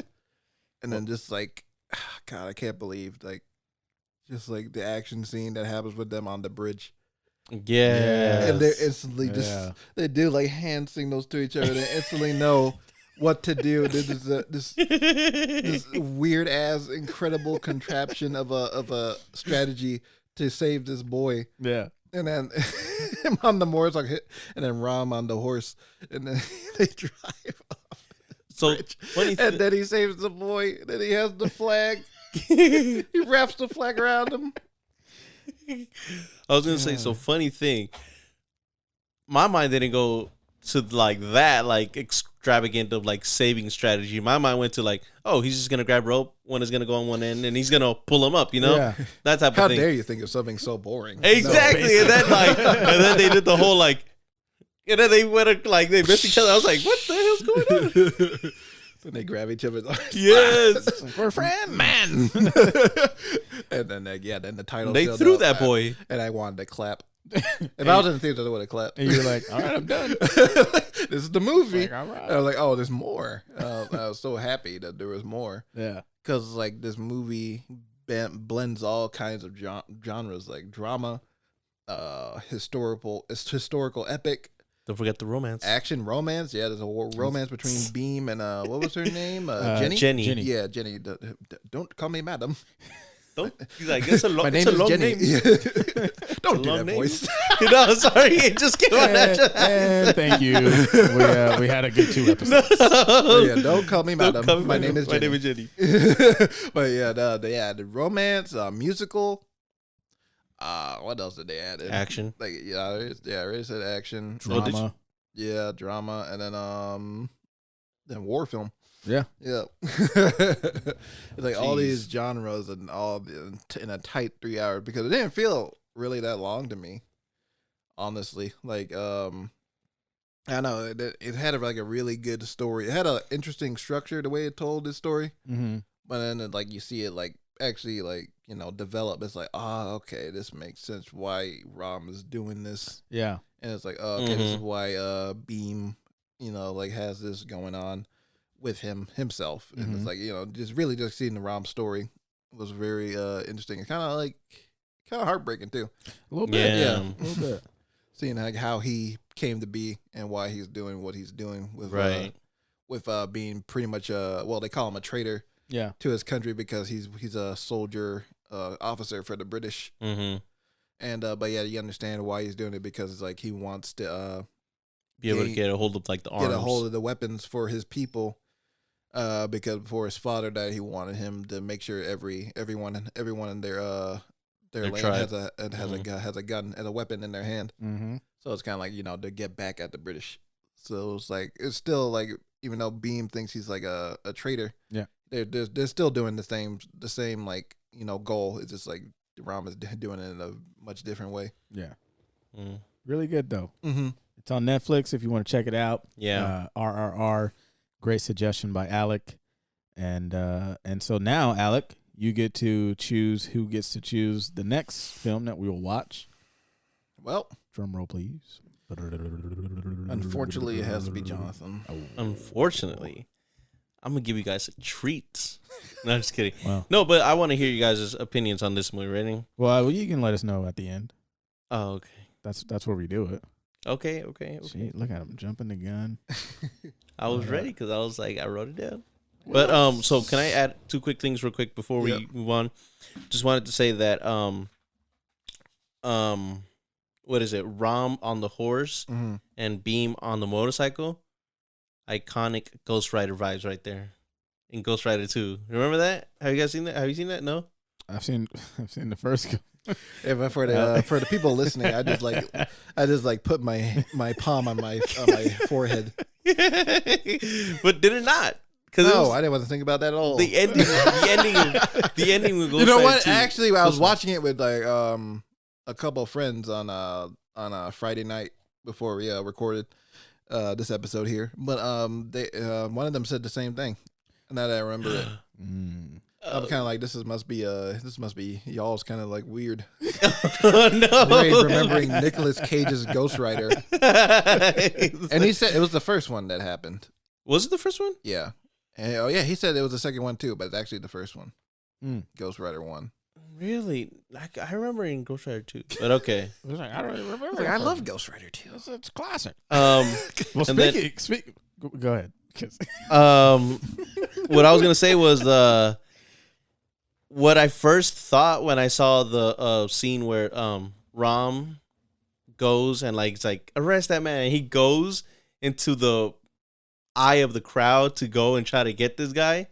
I was like, this is like John Wick. Like, you know what I mean? Like, everybody started attacking him. And he started like beating up everybody. He was getting punched here and punched there. I don't care. I'm still going after that guy. I wrote that some 14 minutes ish because I can't remember the 14. Yes. I was like, badass motherfucker, a Hindi. I hope I'm saying that right. John Wick. Yes. Mm-hmm. Say Indian John Wick. Okay. Indian John Wick. An Indian John Wick. Yeah. I think that may have been Rama. Yeah, it was Rama. Yeah. Mm-hmm. Yeah. But yeah. Yeah. I like how that scene Great. starts off a close up of his eye. Yes. You see the reflection of them, like kind of like we're trying to kind of get into this police station, whatever. And then like at the end of the scene, you just see them like see the same reflection in his eyeball, but they're like cowering in fear, like oh god, they're like backing up. Yeah, that was I love that. Great filmmaking there. Yeah, good movie. That one will be tough to top, but we need to talk about the dance sequence. We can't. Oh, that's true. Oh We my can't. gosh. That's Yes. true. Before we move on, we got to talk about the dance without sequence. talking about the greatest dance sequence of all time in any film. It's so funny because like when the white guy starts busting out and then Flamenco, and then they're going, I instantly thought of like God, is it You Got Served? Stomp the Yard, Indian something. like they're fucking like, and they were going They were going Oh, yeah. hard. like they were trying to fucking see Like- the point. I Like kicking up dust and everything. I like to know where how many takes they did of that Oh scene my because they God. must have been exhausted because they Right? were going absolutely hard. Like I'm not filming anything else today. Mm-hmm. You're killing me. Especially the part where they're dancing with their straps. Yeah. That was I don't know. I guess some kind of cinema euphoria off of that scene. I kind of like how like it wasn't so like just random. Oh no, it Mhm. fit into the Like story. it just fit so perfect. Mhm. Like in the story, we were just like, oh yeah, you should dance there. Mm-hmm. So yeah, Like yes, this makes perfect sense. Yeah. I was like, yeah, If there was any scenes where you could dance, that would be it. that'd be the one. mhm. That'd be the You one. gotta do that dance as one day. Shit. It's gonna take us like 4 months to get the routine down. There is a tutorial of how to do that dance. Wow. Maybe Posted by Netflix India, I think. maybe that's our first video podcast. That's doing that. Des nuts. Just that's just how we start the show. We just stand there and just like, yeah, Rama. But yeah, I do remember seeing that scene of this like pretty much standing up. Just be like, let's go. Like how people be at Marvel movies. Yeah. I'm just like, I'm like, oh, you dorks, clapping for this. But for this scene, I'm like, yeah, I understand. You're like, It's like, I finally understand. it makes sense. But all right. So last week we were supposed to talk about sequels. Let's Yeah. do it. This week we're talking about some damn sequels. Let's do it. We can reiterate the ones we talked Yeah. about last time. Just a reminder. So, do you guys think sequels are tough to pull off? Could you raise my volume on my mic? A little bit, yeah. I sound like I'm not even in the room. No, I mean, Hello? There we go. All right. That's a little bit better. yeah. But what are you guys' takes on sequels? Like, is it tough to pull off? Like, do you guys like sequels? Like, you know what I mean? Like, You can start off with Jonathan first. So my Put him opinion, on the hot seat. I know, and then I'm like sweating over here, like drenched in sweat. But It looks like you hot peed here. on yourself. And he looks snap, I do.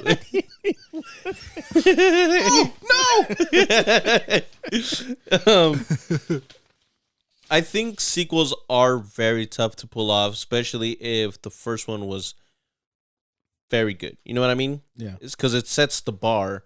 Now, if it's like, and it's rarely ever that it's like a crappy movie or a decent movie, and then they do a sequel, I'm like, well, you got nothing to lose because, you know, you set the bar very low. So what's a sequel?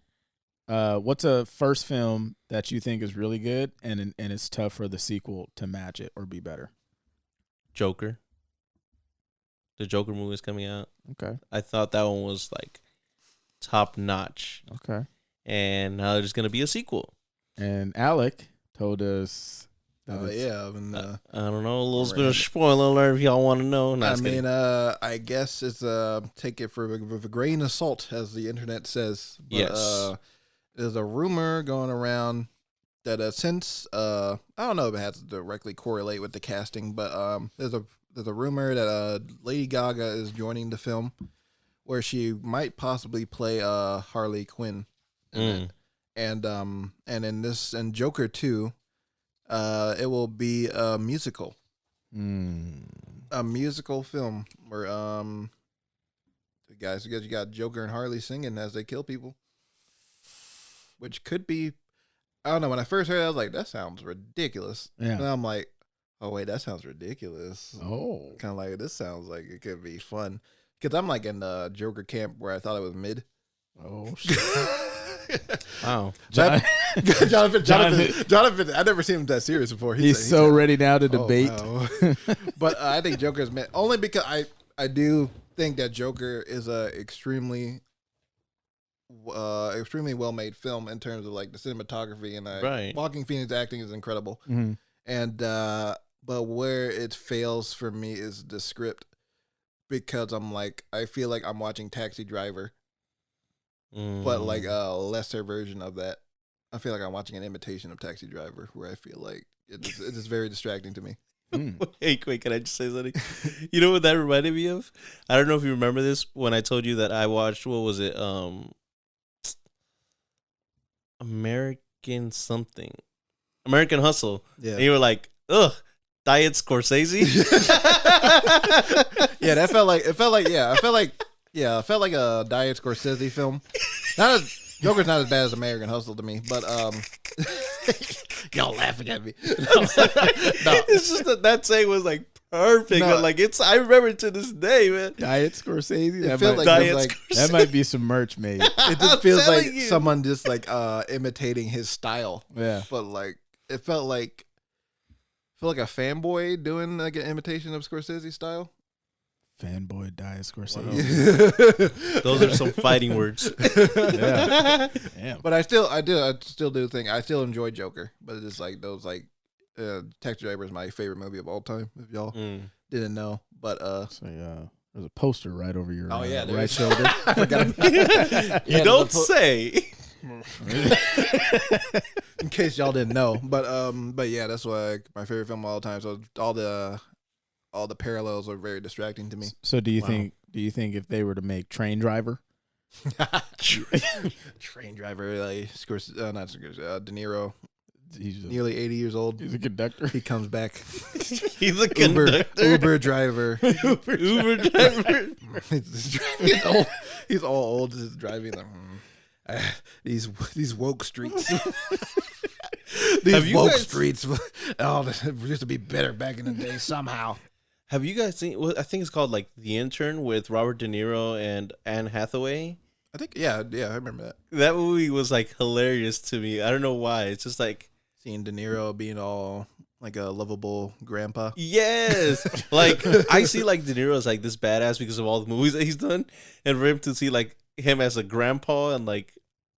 Like, you know, how do you use the computer and stuff like that? It was just hilarious to Probably me. wasn't even acting. That's probably how He just didn't know.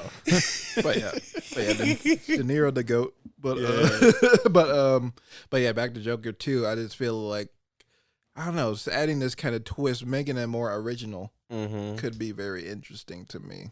So even Instead though of him copying a certain style. it's a wacky take, but it's like could be very interesting like experience. I can see that. Yeah. I can see Now, that. do you think like he should go experiment, like go like full experimental and like go all in, Yeah, why not? or like just like or like like a musical, like how RR had like a couple of musical pieces, but it wasn't like fully. Yeah, Like they'd that? probably do something like that. That'd be Okay.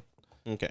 I also think it could be really interesting and kind of like just sadistic. Mm-hmm. Like you Mhm. said, like they're just killing people, but they're singing. Oh, something like Clockwork Orange scene, or where Alex and the Droogs commit sexual assault while singing what's it called? Singing in the Rain. It could be that kind of vibe to it. Yeah. Disturbing. Yeah, Yeah, very very- disturbing. Maybe there's not even actual music in it at all. It's just like watching Joaquin Phoenix and Lady Gaga just sing, and it's like awkward silence. Yeah. It's like them just like singing That whatever song. That'd be kind of cool. it'd be weird but cool. Yeah. While doing like a threesome Creepy. on a guy or something. What? Well, because What I thought you doing were talking what? about like.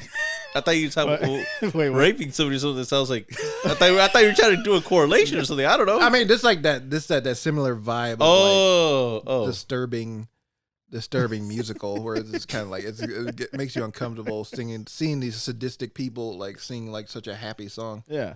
It'd be very interesting. Yeah. Right. What's you guys' favorite sequel? Well. Oh, go wait, ahead. wait. Go ahead. You yeah. didn't ask Alec about our sequel's hard to pull off. I think he kind of answered that, didn't he? Oh, did he? Oh, well, I guess he Well, I did. don't No way. I don't mean to cut you off. Oh no, you're good. But I didn't fucking answer it. yeah, but the thing about sequels, I kind of talked about it today in like our group chat that I'm in. But it's kind of like the thing with Jonathan doesn't necessarily like the movie, but Last Jedi to Rise of Skywalker. Because the thing about Last Jedi for me is that it has very interesting ideas for the Star Wars universe. Like not all of it worked, but it was still like it felt like a very bold move. A lot of bold moves in that movie were taken, and it felt like okay, even though there's some people that didn't like this movie, they can like build off of this and make it better. Yeah. In their eyes. But instead of building up on that, they decided to like, okay, let's Build just back. retroact Yeah. everything that happened in the last movie and just like please the fans in a way. It felt like that's why I call it like it's a movie that was written by Reddit because like it just felt like a bunch of fan theories and like fan speculation that they're like, okay, yeah, we're gonna make this true. We're gonna make this true. Oh yeah, we want y'all like Rey and Kylo Ren together. Let's make them kiss for no reason at the end, because y'all you horny fans want that for some reason, even though they're technically related. But Well, maybe some people are into that. very classic Star Wars. Maybe But- if you're from Alabama, that's Yeah. just kind of a regular thing. Oh no. But yeah, it's like kind of like sequels that don't really build up on the last one. They instead decide to like do what made the first one like a great movie, but worse because they're just doing the same thing. So, what makes a sequel better than the original? I feel like a sequel that makes it better than the original. It feels like it puts the lessons that was learned in the first movie into a different context. It's like challenging the characters from the last one. Yeah, that kind of thing where okay, so now we've seen this character at one point in their life. We got to see him in the next one and see how they like grow from that. Yeah. That kind of thing. That's why I would like to talk about a certain movie when we get to our favorite sequels. But Throw it out now. I'll say Top Gun Maverick Okay. is a great example of that because, this cheesy 80 movies from the 80s. And when I heard they were making a sequel, I was like, really? I mean, I like Top Gun, but Yeah. I'm kind of like, Yeah. I don't know. I don't know that kind of thing can like work in today's modern age. And then there's like, drone warfare or whatever. So I was like, okay, fine. That could be interesting. But then, actually watching the movie, not only seeing like, the incredible filmmaking, it's like they took the character of Maverick, years later, and then instead of doing the same thing where he's like, the cocky hotshot guy, he still is a cocky, hotshot, but it's really like, oh, I'm old. Yeah. Right. And it's kind of like him, it is kind of like him adjusting to that idea of him being old and like trying to, actually like move on from his past. But fit in like the new world. That's That's why I like it. Like instead of like it was like when I saw it, it was weird that he's still like not even like a what they call it, like a lieutenant or whatever, a general. Yeah. It's kind of like, and he's still like just another pilot. Mm-hmm.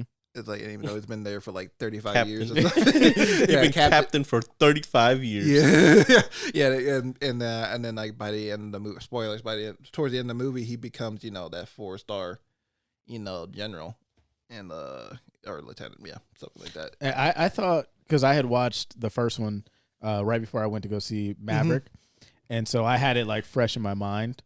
And to me, the first one, it was real like basic. Oh yeah, it was. Like there wasn't a lot. No, it was like a fun summer movie. Yeah. But so then it's like Maverick, like you said, they like him being like the old wolf. And he's got all these young guns.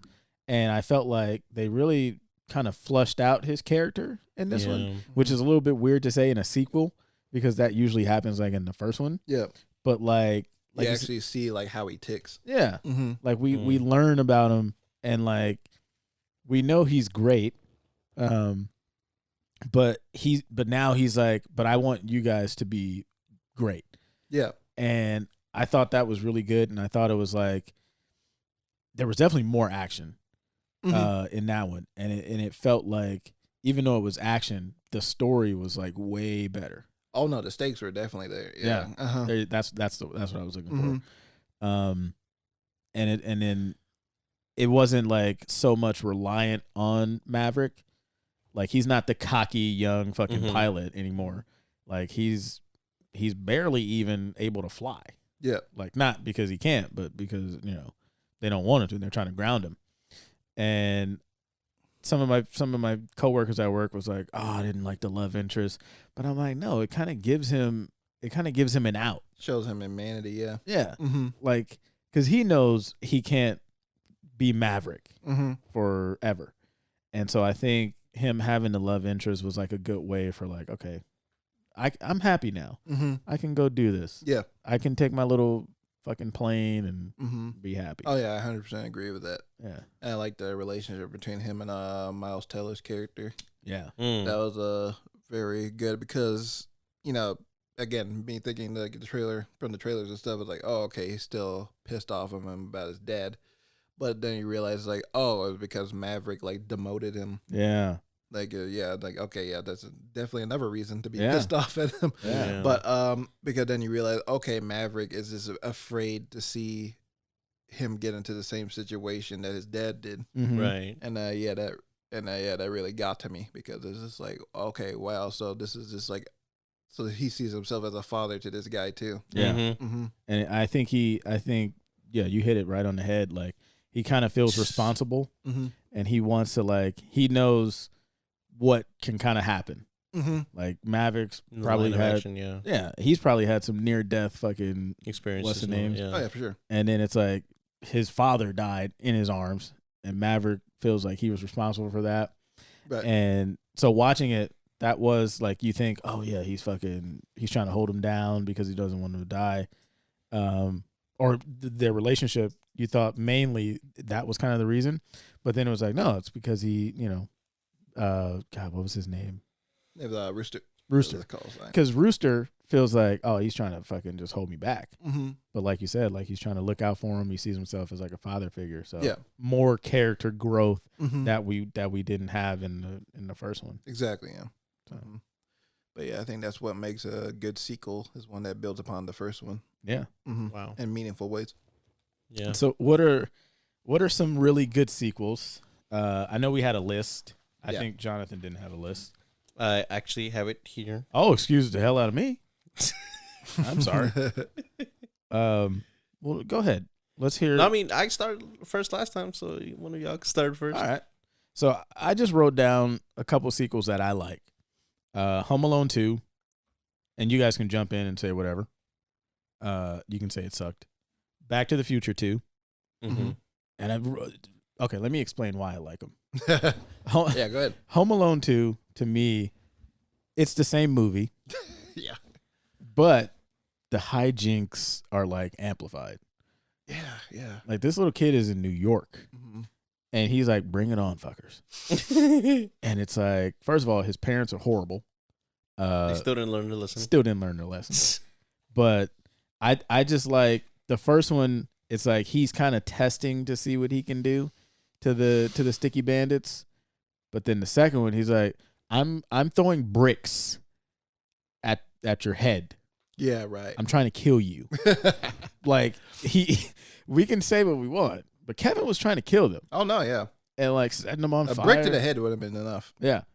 And I just the scene that sticks out to me, and what makes a good sequel, if I can remember like a scene over like the first one, Mm-hmm.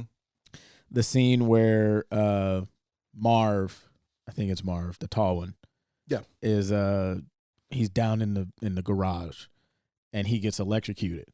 And he's like, "Ah!"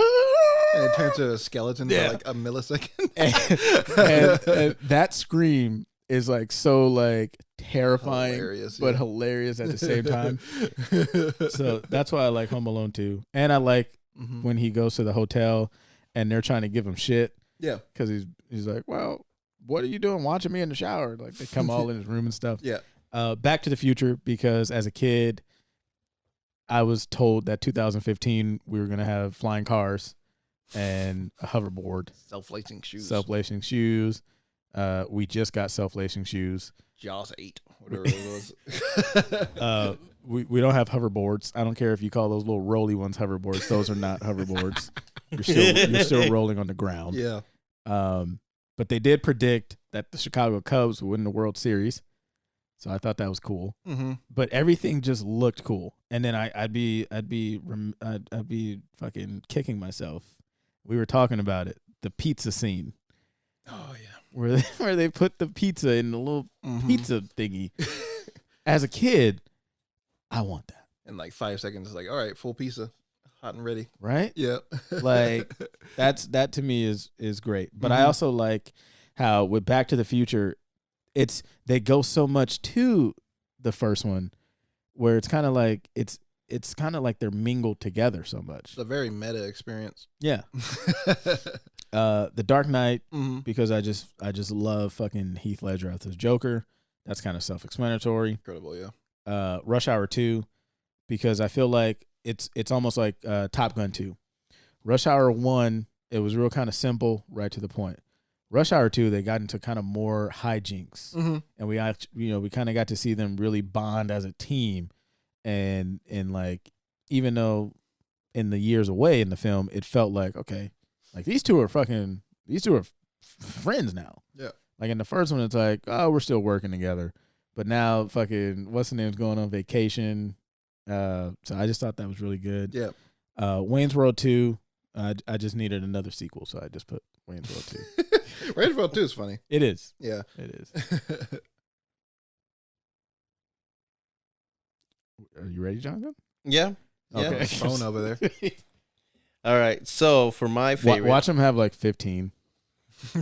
so for my favorites, I put Toy Story 2 Mhm. because we get to kind of like expand on like Woody's story and like I guess like see more about him, because I felt like Toy Story 1 was mainly more on like Buzz, because we see like Buzz like adapting, because we already like Woody's like trying to like tell Buzz to adapt and like, hey, you're a toy, this is Andy's room, kind of like telling him this is the hoedown, whatever. Hoedown, get it? Cowboy. Oh, I guess that's it what just you're trying to do there. I thought you were talking about your Friday night. You're little Jay just going off. But yeah, so I love Toy Story 2 because we get to see more on like on Woody's side of the story, and like where his show and all that, where he Right. came from. Yeah. Then John Wick 2, Ooh. because why not? John Wick, the first one was awesome. So like, why not expand more upon it? And like they kind of like leave the door open for more stuff to happen anyway. So I love that. I put Shrek 2. I know you guys are gonna probably laugh, but I That's a good movie. love Shrek 2. Like it has really good music, and I love like them actually leaving the swamp area and like seeing him kind of like, I guess, like adapt Going to to far, far Fiona's away. world. Yeah, doing like far, far away and all that. I thought it was really great. And then lastly, I put Creed 2 because I loved how they like, they used what was his name? Creed to fight what was it, like the Russian Draco's son. Drago. Drago. I thought it was Ivan Drago. Ivan Drago. He's just inserted Soldier Boy into fucking. Creed, I got the Draco. Then shoots him to death. I got the big Draco. Creed. Bow, bow, bow. Creed. The nigga from Rocky. From where? Oh shit! Now I really want to see that. Now I really want to see Creed, you ain't got the shoe, man. But yeah, those are my favorites. Sequels. nice. Take it away, Alec. I'm gonna start from the bottom up on this one. I'm gonna say this is a funny one, but not really a funny one for me anyway, because I'm such a diehard fan. But Fast Five, obviously by the title, the fifth film in the Fast and Furious franchise. Is that considered? Would you guys consider? It's a sequel. Okay. But I thought sequels were 2. Now sequels are like multiple. But I thought 3 were trilogies. It's still a See? sequel to a sequel to a sequel. Oh damn! You just dropped some fucking- Snap! So I'm gonna count. You this just one. blew my mind. Some bitch. Because I was gonna say technically, Too Fast and Too Furious, right? That the second Another one, or classic. Fast and Furious 2? Another classic, but that's for another day. No. We're gonna just have to have a Fast and the Furious episode. Oh god, I would die for that. But Fast Five. I chose this one because the Fast Five movies were in a decline. Mm-hmm. Fast and Furious movies were in a decline, and by after Tokyo Drift came out and didn't do so well at the box office, they decided, okay, we're gonna make these direct-to-video movies. And then Vin Diesel came back and was like, wait, hold on, I have an idea for a movie. Fast and Furious, the fourth one. We make it go back to a crime movie and bring back the original cast. And then they bring back the original cast in the fourth one. I was like, all right, that's all right and good. And by the fifth one, they decide to take the franchise. This is the one that decides to take the franchise in a whole different direction. And take it to like higher stakes. and all Higher stakes. This movie goes international. that. Wait. This is the one where they introduce Hobbs, right? Yes, that's what I was about to get to. Hey That. man, you just ruined his introduction. Oh, my bad. God, he's 'Cause- setting the stage. Because this is where the franchise really goes into overdrive. Oh, I Because see they what you did introduced there. the character of Luke Hobbs, played by The Rock. If you smell. If you smell what The Rock is cooking, and his energy brings in a whole different side of the Fast and Furious universe, where you're like, it's starting to become even more over the top, but it still feels like sincere in how it's made. Yeah. It still feels like, okay, everybody's taking this very seriously, even though this is like a very like over the top, crazy, silly action movie. And they decided to take it international with this one, and they take the action like over the top with the the bank heist scene where they like dragging around big ass bank vaults around the city, around Brazil, and they make it a straight up heist film. Yeah. And then I feel like this one just sets the tone. It like develops on the idea of this franchise, where it feels like any time and any moment in the franchise it could just become a whole different series. Because Never know. Because now it's a spy action superhero film Yeah. with these latest couple of ones, and I love it for it. And The Rock just like you said, he just brought like a presence Mm-hmm. to it. And I mean, Vin Diesel's not a small guy. He dwarfs him. Yeah. Yeah. The Rock is a man. That's probably why he's gone now. Because Vin Diesel's like, I don't like this. He couldn't He handle couldn't handle. He could as well with the Rock was cooking. But yeah, I appreciate this movie a lot by bringing a whole different energy to the franchise. Okay. But then the next one is Blade Runner 2049. Mm-hmm. And with that one, this first one's already a classic film, classic sci-fi film that influenced a lot of things. And I remember people being like, "Oh, they're making another Blade Runner. They can't beat the first one." And I feel like this one does in a way with the story. Okay. Because like I said with Maverick, it builds upon the first film story by like delving deeper into the world and the themes with his characters. Yeah. And how it's like, it's a gorgeous looking movie, but then you like actually like look at the script, it's like, oh, okay, it's saying a lot about identity here that I really enjoy. I don't know if you've seen. I know Jonathan has seen it. I've seen like a little bit of it. A little bit of it, yeah. But it's a really really great script in that one, and and the ending of the movie is another one of those euphoric cinema moments. Okay. where Jonathan, you're on your phone. Yeah, are you No, even I'm paying attention? Like, I what am. Are you doing? I am. I'm writing my list But you just went. for the terrible ones. Oh Lord. Okay, never mind. All right, yeah, but you remember the scene where they're on the edge of that seawall. Yeah. Yeah, that's like Peak. like peak cinema. That's the top. Yeah, Peak cinema. peak cinema. Yeah, there we go. Peak cinema. Peak cinema. But then I love that movie. Then the next one is Spider-Man 2. Not these other Spider-Man 2s. I'm talking about Sam Raimi's Spider-Man 2, 2004, Tobey Maguire, baby. Let's do it. The GOAT. Old school.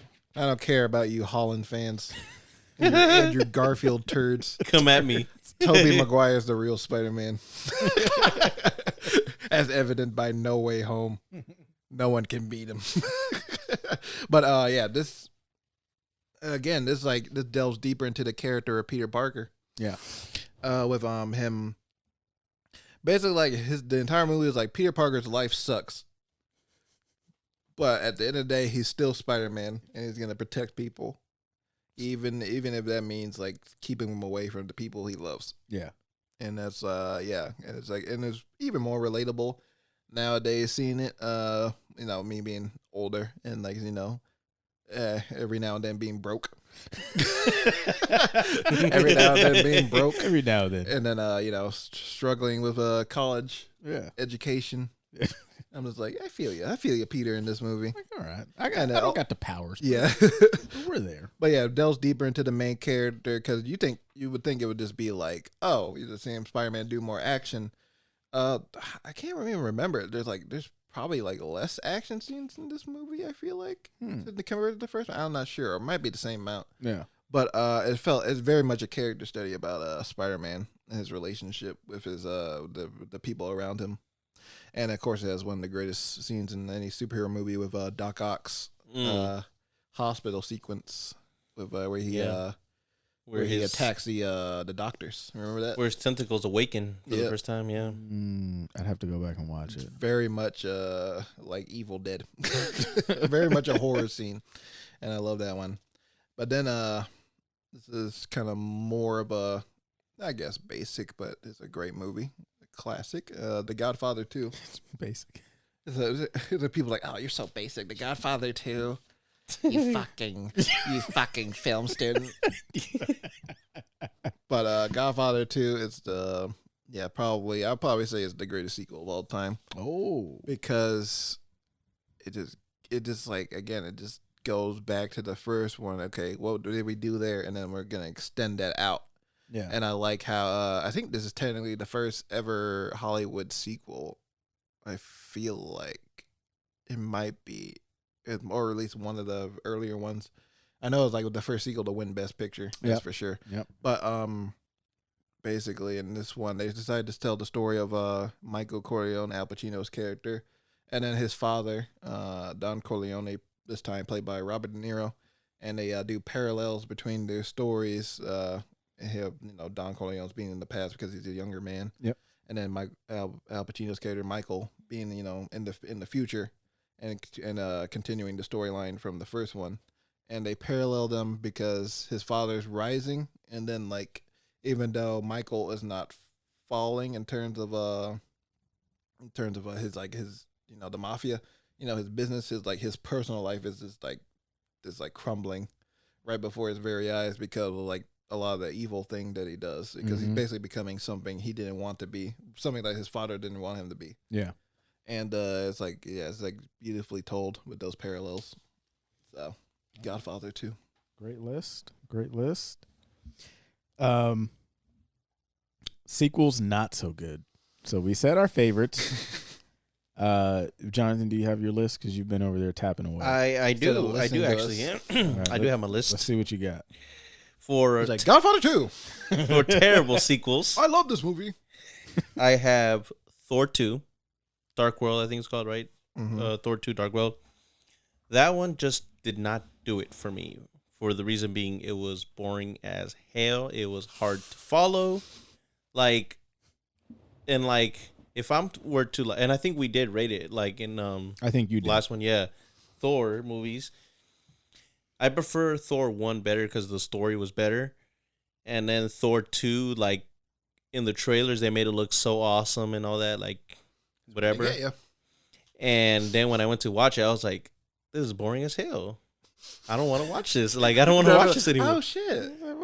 It's boring as hell. It's like, I can't believe it's like Thor, the first one was mid. It was okay. It was swallowable. But then Thor 2 came out. I'm like, how did you guys manage to fuck it up even more? It was right here, and that one just went. Yeah. So Thor 2 was unswallowable. It was spittable. Okay, moving on. All right. Okay, and then Nasty little. same thing for Amazing Spider-Man 2, Mm. Andrew Garfield. Okay. The first one, okay, because it's the first one. Can't really go wrong because they're trying something out new, whatever. But with the second one, I just felt they were trying to do so much in just one movie. It's like they did the same mistake they did in Spider-Man 3 in Amazing Spider-Man 2. They try to add so much, and I understand what they were trying to do, but I just felt like the plot and the story was all intertwining and That was going back nowhere. when Sony was trying to build their cinematic universe. Yeah. With the villains, the Sinister Six. Yeah. I mean, they're doing that now again, just without Spider-Man for some reason. Right. And now we got movies like Morbius. It's Morbin time. It's morbid time. But yeah, so that's again, I think it could have been okay if it was just focused on, what was it, Electro? Yeah. Yeah, Jimmy Foxx's Electro. But again, like Alex said, they just were trying to do too much, trying to set up something, and then they set up for nothing because it was. And then my last one on my list was X-Men Apocalypse. That one was straight garbage. Oh, he got mad. He's Garbage. That was like I can't even talk about it because that's how bad it was. I did not enjoy it. I don't know. I just didn't like it. So hard. Because I was heartbroken. I love the X-Men. I love the X-Men. What is it called? X-Men universe. Mm-hmm. And they just did my man Oscar Isaac dirty. Oh yeah, I keep forgetting that he's in that. He Yes, he was the main villain, and they did him dirty because I just felt his acting was I don't think they gave him really good direction because dude can act. Yeah, he's a great actor. Watch Moon Knight. Go ahead, Alec. Yeah. So I talked about Star Wars: The Rise of Skywalker before a little bit ago. So you can skip over that one. Mm-hmm. But the Transformers sequels. I'm not a big fan, but I would say I'm a fan of the first one because I'm like, I saw it when I was young. Yeah. Mhm. I remember the experience vividly seeing it probably the last month of July. So it came out around that time. So like, it came out 2007. It's like not 20 years ago. Oh my God. 12 years ago or so, I think. Yeah. 13, 14. Yeah. And then, so seeing the second one's coming out, it's like, oh, shit. This movie looks great. This is going to be so much better than the first one. And it wasn't. because the writers strike union was happening at that time. So as they were filming Transformers 2, they were like writing as they were going, as they were filming. Shit. Oh, really? So the whole movie is extremely messy because of the whole movie is extremely messy because of it, and so it felt like you're watching like a mismatch of concepts without actual like any kind of like layers to it at all. I mean, I'll expect like a deep story in the Transformers universe, but you can tell it's like all screwed up, and they have like the racist Autobots, which was weird. You remember that? Damn, The skid and mud flap. They spoke in Ebonics. Oh, And they yeah. had the gold teeth, and like, we can't read. Yeah, that was pretty bad. And it's voiced by SpongeBob himself, Tom Kenny. really? Really? Like, look, he was getting paid. Dang. It was a different time. 2009 was a different time. Yeah. Can't do that now. No, you- But yeah. Can't get paid nowadays. No, I'm just kidding. But yeah. But then the Transformers sequels have a thing where they have a really amazing trailers, and then the movies turn out garbage. Yeah. Because Garfunkel. third one, oh god. Then the third trailer came out. I was like, oh my god, this is gonna be epic. Right. And then I watched the movie. I was like, oh god, this is still bad. Like, why did I do this? But then What I well, do this to well, myself? at least the action was kind of cool. Right. Seeing Optimus Prime being murdered.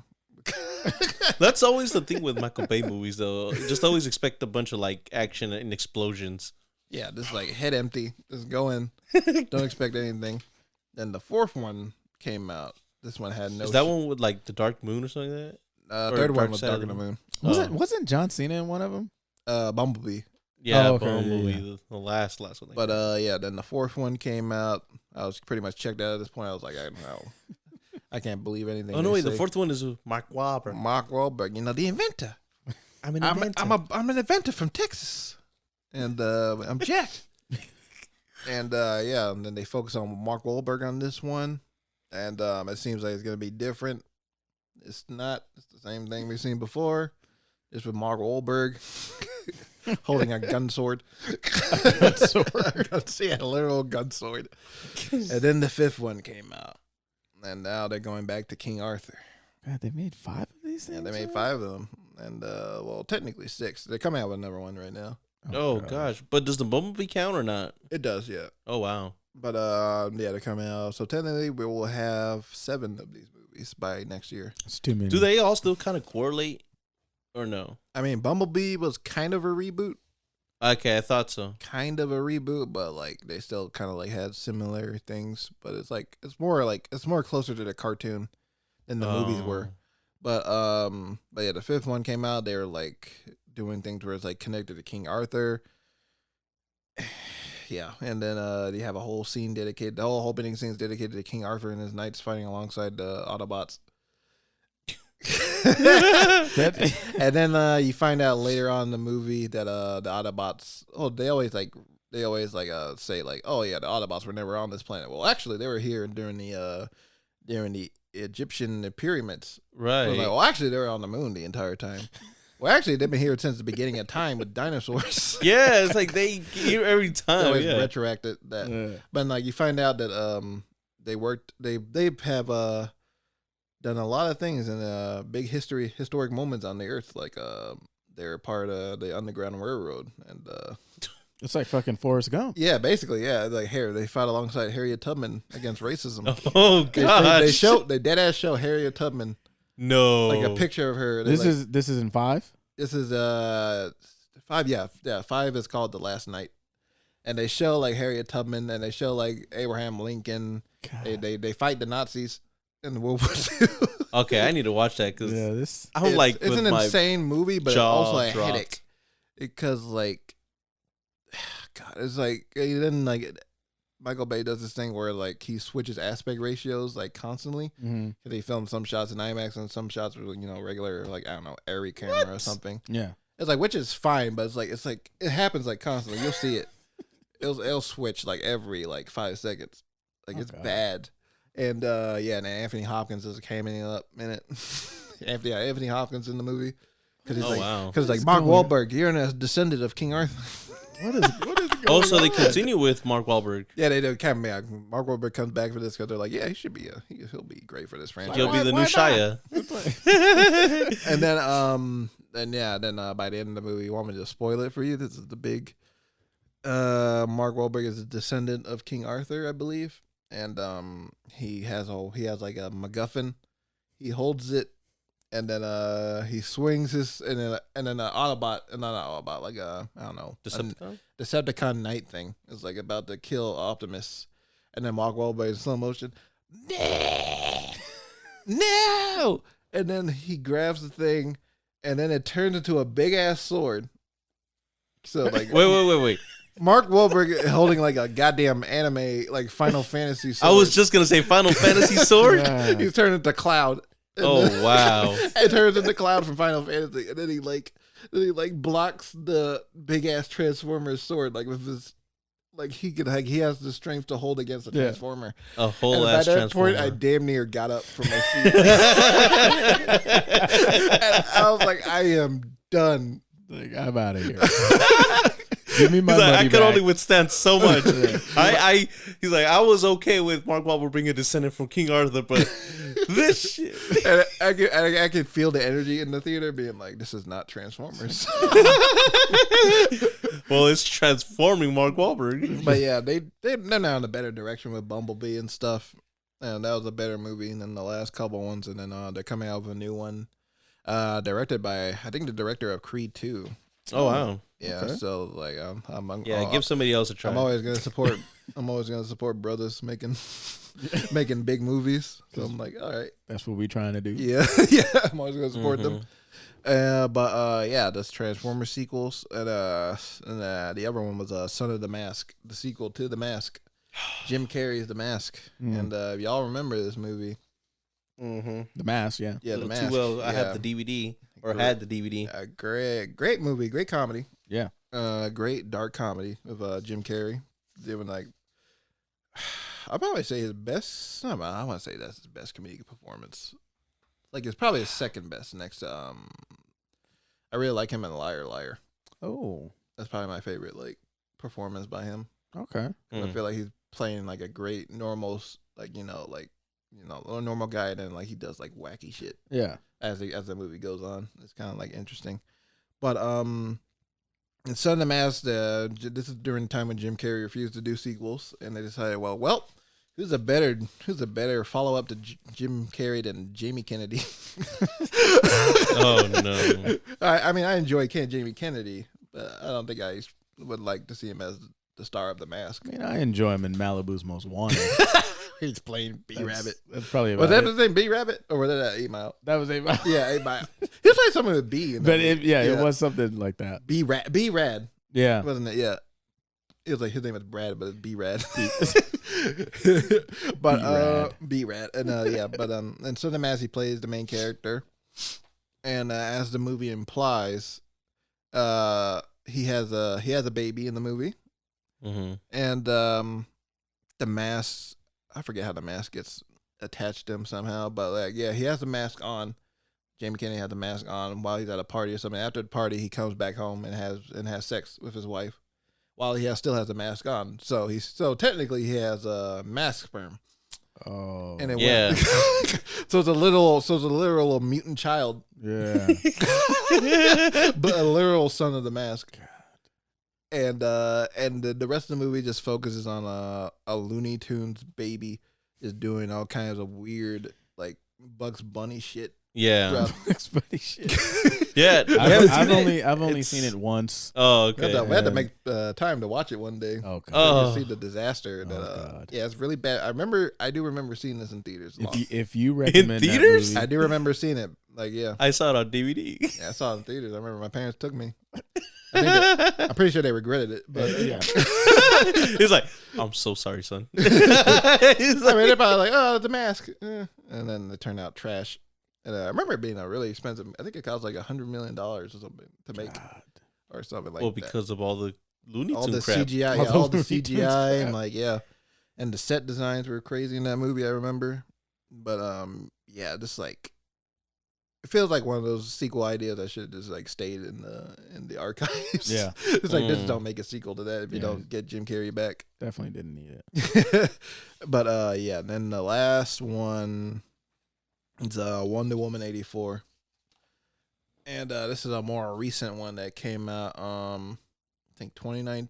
2020, yeah, because it came out during the pandemic. Yeah, pandemic. I remember they're making a big deal. I was like, oh, it's gonna go to HBO Max. Straight to HBO. Straight, yeah, but I think it was in theaters for like 2 at the same time, but it was like kind of limited, I think. Because it came out almost during Christmas time. Christmas, yeah, Yeah. Christmas 2020. And yeah, the theaters were nowhere near Yeah. close to being like Open, back everything. up open. It was only like certain counties that Mhm. allowed like certain amount of people in and all that. Yeah. So it wasn't even like readily accessible to everybody. Because like Yeah. even I tried to like watch Wonder Woman, but AMC Bay Street is kind of like one of the closest ones to me, and they weren't like letting anybody in. So I was like, oh shoot. Yeah. Turned your ass away, huh? Mm-hmm. So I watched HBO Max.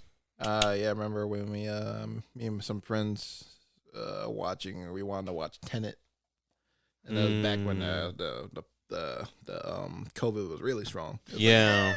like it was like September of 2020, so it was like literally no one was allowed out. Yeah. I think really, but like so we snuck out. Oh. We went to watch Tenet, and like it was like it's a theater past like San Mateo, I think. Oh, that's okay. It was like a bit of a drive. I was gonna say that's like at least it was like at least an hour and a half drive. You know what's funny? fuck COVID. I actually did the same exact thing because I wanted to watch Tenet so bad, Mhm. and I looked it up on my AMC app, and the only theaters that were showing it was the one here in Brentwood, the AMC right here in Brentwood. Oh, I'm sorry. So I Oh, drove. so you came all the way out here? Yeah, I came all the way out here to watch it, Mm. and then I watched it, and I was like, I need to watch it again because sound was shit. I was like, Oh no, the sound wasn't shit. It was just the movie being very loud. yeah, like I remember listening to a theater. I was like, I think the theater like made a mistake. Like I think they put too much volume or something. But like sometimes some of the dialogue was not clear, or like I don't know. There was just like bad audio.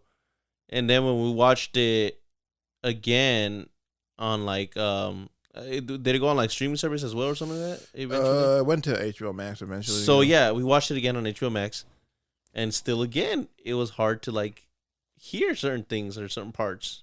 Yeah, you gotta watch that movie with subtitles. Yeah, it was like I don't know who the sound guy was, but like, or I don't know, maybe I don't know. It's been an issue for most Nolan movies where it's like a very loud audio where it like drowns out the audio, the dialogue. I should But say. wasn't it that Hans Zimmer was supposed to work on it, but left to work on something else? I think it was to work on Dune during that time. Yeah, but that's still like he has nothing to do with the sound design. Oh well, okay, Okay. It's a score. yeah, But yeah, I saw Wonder Woman 84, and I like the first Wonder Woman a lot. yeah. That was a big surprise for me, and watching that movie, and yeah, it was like a real good felt like what a Superman movie should be, but they didn't make that in Man of Steel, and so yeah, I was excited for the second one, and Such yeah, disappointment. it turned out to be a movie. Such a It was definitely one of the movies of all time, but basically, I know like the director Patty Jenkins was like, with the first one, she was very influenced by the older Superman movies, like the Christopher Reeve 1970s ones, which is fine. Yeah, those are like the benchmarks for superhero movies. But then with the second one, she took it in the direction where it's trying to harken back to that and the original Wonder Woman TV show of the 70s. Where it's like it's extremely campy. Like not like I enjoy campy. Yeah. Like in the OG Spider-Man films, like there's a lot of campy moments in those movies, but it's like Or it's, Shazam. yeah. Shazam is also kind of campy. where like it feels like it's campy, but it's also sincere. Mhm. But then like in Wonder Woman 84, it felt like Just pure it felt campy. like a parody, like at the beginning of the movie. Where it's like it felt like because Wonder Woman had the fight scene at the mall, and it's just like extremely over the top. You remember? Yeah. It's like it's extremely over the top, and it's like it felt like a commercial Yeah. for like I don't know, Six Flags or something. It felt like that. It felt like a commercial for Six Flags, and then yeah, yeah, old ass man just dancing. He comes out of nowhere. But yeah, it felt like a commercial for that, and then it keeps this tone for the rest of the film, but also Wonder Woman like misses her boyfriend from the first movie because he died at the end of the first one. And then there's like this whole wishing rock thing in the movie. Mm-hmm. And then she's like, I wish he would come back. And then he comes back, but he takes over the body of somebody else. So then Wonder Woman proceeds to have sex with this person. But it's someone else's body. Yeah. So I'm watching the movie, I'm kinda like Whore. Well, I wasn't thinking that. Whore. But I'm just kinda like, what is the moral here? Yeah. Is our hero doing this? Is our hero actually like She's lonely. having sex with someone else's body Because she's lonely. without them knowing it? Because I'm assuming the guy is like catatonic throughout the rest of the movie. It's funny because It brings in like a weird conversation. Yeah. No, it's true because at the end, I don't know. Sorry, are you gonna watch it, Jamal? Okay, it's true because at the end, you know when she's like says goodbye to Chris Pine, and then the guy kind of like comes back to self, and then she's like, "Hi, nice to meet you." She's like, "Hey, nice to meet you," and like they begin to talk, like the actual guy. It's kind of like I technically fucked you earlier. Yeah, it's like I've had you before. I've had you before. Put that one in the fucking. But yeah, so yeah, this is a crazy conversation to have there. But then like they have like two villains in the movie, which is fine. But then like one of them barely does anything. Kristen Wiig's character, Yeah, she felt out of place. Cheetah, who's usually like the Joker to Wonder Woman's Batman. Mm-hmm. But yeah, they barely do much for her to do. Kind of like the typical starts as a nerd, then they get their powers and become hot, and then she actually turns into a cheetah later on. Oh, It's weird. And then Pedro Pascal, Cheetah woman. yeah, it's a cheetah. so she's not a cheetah girl. Hey, Raven Simone. But yeah, then they have Pedro Pascal playing a villain in the movie, the other villain, the actual main villain, and he's kind of fun. Yeah, He's kind of like playing up into the camp, but it's also kind of like I think his character could have had a lot of potential. Like he had potential, but it's kind of like okay, it's kind of like basic surface level character development going on here. surface level villain. Yeah, Mid. and it's just it's a mid bad movie, and just kind of like it's like decent effort, just bad. yeah, Like I understand what you're trying to do, but it just turned out bad. that's not good. Yeah. Yeah. Oh, I guess it's my turn now. Huh? Yes, sir. So to me, my sequels list consists of Jarhead 2, simply because I love Jarhead 1. Jarhead. I think that's like one of the best kind of military movies like ever made. Oh yeah, I agree. Like One of my favorites too. it just feels so like real. And Jake is phenomenal. Mm-hmm. And so for me, it's like Jake is phenomenal. His partners or soldiers, they're also great. Mm-hmm. And all of them are kind of going through something. I didn't watch Jarhead 2 because I didn't need to. Because it just, for me, it doesn't need a sequel. Did it even have the original cast or not? No. Okay, that's what I thought. This is like a direct-to-video Direct to action film. video. That's the thing about it, because it's like Jarhead. The first Jarhead is not a action film at all. Yeah. It's like it's more about the psychological warfare in their heads of like trying to Little soldier. like trying to like keep themselves entertained because they're basically doing nothing for however long they were out there. Yeah. And so for me, it's like I may have watched like a little bit of it, and I was just like, this is not this is not good. And I just feel like some movies don't need a sequel. Jarhead is one of those that doesn't need a sequel. I know you could tell that story, but like, I don't know. It just didn't warrant a sequel for me. Yeah. Like going from this movie about basically people who are mentally abused. Yeah. And then like put into a war where they basically do nothing and they're supposed to go back home and then like act like they're normal people again. Yeah. And then like to make the second one just like a generic war action movie. And it's just like, no. And I think they made a third one. Yeah. The Jarhead franchise. Well, who the fuck is saying like who's approving this? Yeah, like we need. I really want to talk we to need you. 2 and 3. Some dude being like, "Oh, it'd be cool if we made Jarhead again, but it's an action movie. They go home. Make it like Rambo. They do go karting. We make it like Rambo. It'd be the greatest action movie of all time Let's do it on DVD." Yeah. It's like no. Yep. Sandlot 2. just by that reaction. Oh shit! I watched that one a lot. See now, like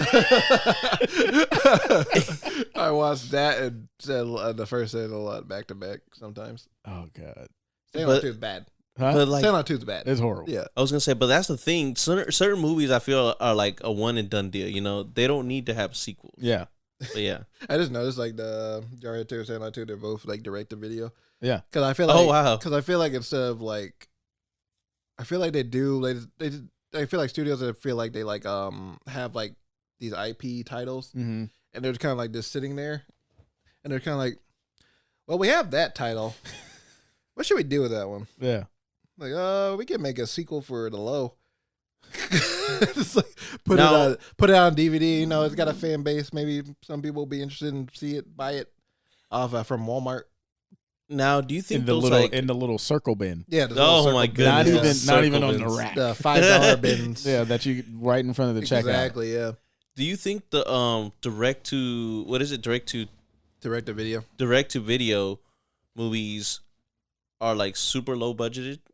Oh yeah, Right? Okay. Because it's like those titles they want to make another one too, but don't want to. They just want to make easy money. Yeah, don't and want like to spend Quick too much crash- money. Quick cash crash. grab. Yeah, Yeah. it's like it's IP people know. They'll probably buy it just to, out of their nostalgia Yeah. for it. So it's like, yeah. But I just feel like with Sandlot, and when Sandlot came out, it wasn't like that well received either. Yeah. But then over time, it Mhm. just became like this fucking cult classic. Mm-hmm. And Sandlot 2, it's like Sandlot takes place in the 50s? I believe so. And Yeah, then, like around there, yeah. And then Sandlot 2 Like the takes 70s. the 70s or Yeah. something because they're wearing like bell bottom pants and shit. Mhm. And right there, I should have known. You see bell bottom pants run. Oh Like, no! what is this? Oh brother! And, but, and it's just like, for me, the cast of Sandlot 1, you could genuinely feel like these are fucking friends. Mhm. That Kids in this time, yeah. Yeah, that are like going out every single day of summer To play ball. to play ball. Mm-hmm. Sandlot 2, it just felt like, hey, we need an extra person. You got your cousin, and now we can play. Yeah, exactly. Oh wow. and it's just like, no. Like they had a gate to get to fucking what's James Earl Jones' character? Oh, Because he's in it. yeah. He's like the He's in it like again. The recluse. Yeah. Oh wow. Hercules is fucking owner, Yeah. and it's like Earl, Well, at least they kept somebody. like Earl, come on, man, you're blind in the movie. You should still see that coming. Like, hey, I don't need to be in this one. Mr. Myrtle. Mr. Myrtle. Yeah. And it's just like Sandlot is so iconic of just like forever. And then you just like, Those scenes are so good. it's so good. I can't even name one fucking thing from like Sandlot 2. The only thing that I know is like they added like a gate to Mr. Myrtle's yard. Yeah. and Squints is in it. Oh yeah, I remember that. Benny the Jet, isn't it? Is he? Is he? I felt like he was in it. God, Benny the Jet in the second one. they just He's like shouldn't- older. They just shouldn't do that. And I think they may have made a third one too. But Oh yeah. Oh yeah, I remember the third one. they made a third one. Yeah, because I remember that one because I remember getting that one and okay, Squints is in the third one. Okay. That's what I Oh remember. wow! And So bring they had Benny to Jet- bring they another bring original. Benny Jet back Yeah, in yeah. that one, and then in the third one they're like they put in time travel into. No, It's like I think he's like a baseball player. He's kind of like an asshole, Yeah. and he gets knocked in the head by a baseball, and Yeah, then he goes back yeah. in time, and like he's like a kid again, in like the 70s, 80s, I don't know, it's like one of those time periods, and then yeah, and then he's like, oh, I'm learned not to be an asshole anymore, Yeah. and then he like comes back and do the president. He's like, I'm not an asshole anymore. It's very bad. And it's like the concept could work Mm-hmm. because it's just a simple concept. It's like these kids are just playing baseball in the summer. Yeah. But I just feel like they tried to add stuff to it. Mm-hmm. Yeah. My favorite scene from that first Sandlot movie is when they got the Ray Charles song playing Oh during the my god, that's such a great 4th of scene. July scene. Yeah. That really stuck with me. And then and when Smalls is narrating and he says, you know, while we stopped to admire the fireworks, Benny would always like reel us back in, Mm-hmm. and you're just like, damn, this kid is like, He's serious. he's fucking serious. He's gonna be a star. Yeah. Yeah. It's funny because like then the other kid from the team was like, besides Rodriguez, you're all a disgrace to the game. Even they know he's good. and like Benny's like standing there, he's like, well, fuck. He's kind of got a point. Like, you guys suck, but you're my friends. So. But yeah, Sandlot 2, don't watch it. Don't watch Sandlot 3. Well, I got an idea for Sandlot 4. No, you don't. We don't need to hear it. Final Fantasy, or is it Final Destination? Fantasy League? Fantasy League. That's what it's called, right? Idiot. Fantasy League. That's what it's called, right? Sandlot Fantasy League. Yes. Oh my god. Yes, because no kids nowadays play I was gonna sports. say, they're not all iPad kids. They're not even outside anymore. They're all playing on Zoom. it's like oh god, they bring back the main Smalls. Yeah. They bring back, he's all older now. He's the fucking commissioner. Yeah, he's like they bring him back and he's like, I want my kids to play baseball like I did back in the day. Yeah, there you go. And See? then they're like a bunch of assholes, little kids Guys? like not playing. Are we gonna make it? No. I will not. Direct to TV. I would not do direct that. I to. don't want to do I that. would not do that to Sandlot. But it sounds funny and stupid. It does. Okay, go ahead. Space Jam 2. Gosh. I watched. LeBron James magnum opus. He should be nominated. I watched 5 minutes, and I'm a Laker fan. Just throwing it out there. Mm. But I watched 5 minutes, and I damn near turned the damn thing off. And I was, Gosh. you know, LeBron James. because this was almost what, maybe peak pandemic too, right? Yeah, Or like 2021 or something like that. Yeah, like still kind of like theaters are but I watched coming it. in and out. I watched it on Yeah. HBO Max. Because they had promoted that motherfucker so Yeah, good, so much. and I'm like, okay, it looked decent, Mm-hmm. and then somebody decided to give him a monologue, like 5 minutes into the movie. They're like, The- if the guy can give a speech, he can do a monologue. You know what I mean? He does like motivational speeches all the time. That's the can read criteria. words. Yeah, and I'm like the least experienced actor, and we got him talking for like 5 minutes, and I was like, Lord, let me just write this out. Steered away, Jesus. So you kind of get past that, and the are you okay? What are you doing? Oh, I'm hot. Sorry. Okay. Yeah, offended hot in myself. here. Well, we're almost done, so you're annoying my. Oh, sorry. I'm looking. You're in his over- eye line. can't focus. I can't do this. But the basketball stuff was kind of decent. I didn't like his kid. Oh, it was gamer. Gosh. Yeah, at that point, they should have just fucking put Bronny in there. Kid. It's like at least we know he can actually play. Yeah. I don't give a fuck if he couldn't act at that They had to point. make him CGI. Yeah, But his kid wasn't even like really kind of a part of the game, like the basketball game. Yeah, no, he wasn't. He just made it. Yeah. Uh huh. It's like okay, like what are we doing? Don Cheadle being the villain. Don Cheadle was great. Mm-hmm. Without Don Cheadle, I probably would have turned it off. He was fun, yeah. I thought Klay Thompson was good. Was that a no? No, I was laughing because I just remembered he's in the movie. Oh. Yeah, Klay Thompson's in the movie. I thought Dame was decent. Damian Lillard, yeah. Eyebrows. Was Anthony Davis in it? Yeah, Anthony the eyebrow, Davis, yeah. Anthony eyebrows, yeah. Davis was in it. And there was that one like WNBA player, but I don't remember her name. Oh yeah. Probably Diana Taurasi maybe or something like that. Yeah, but we were talking to my barber DC. Shout out to DC if you're listening.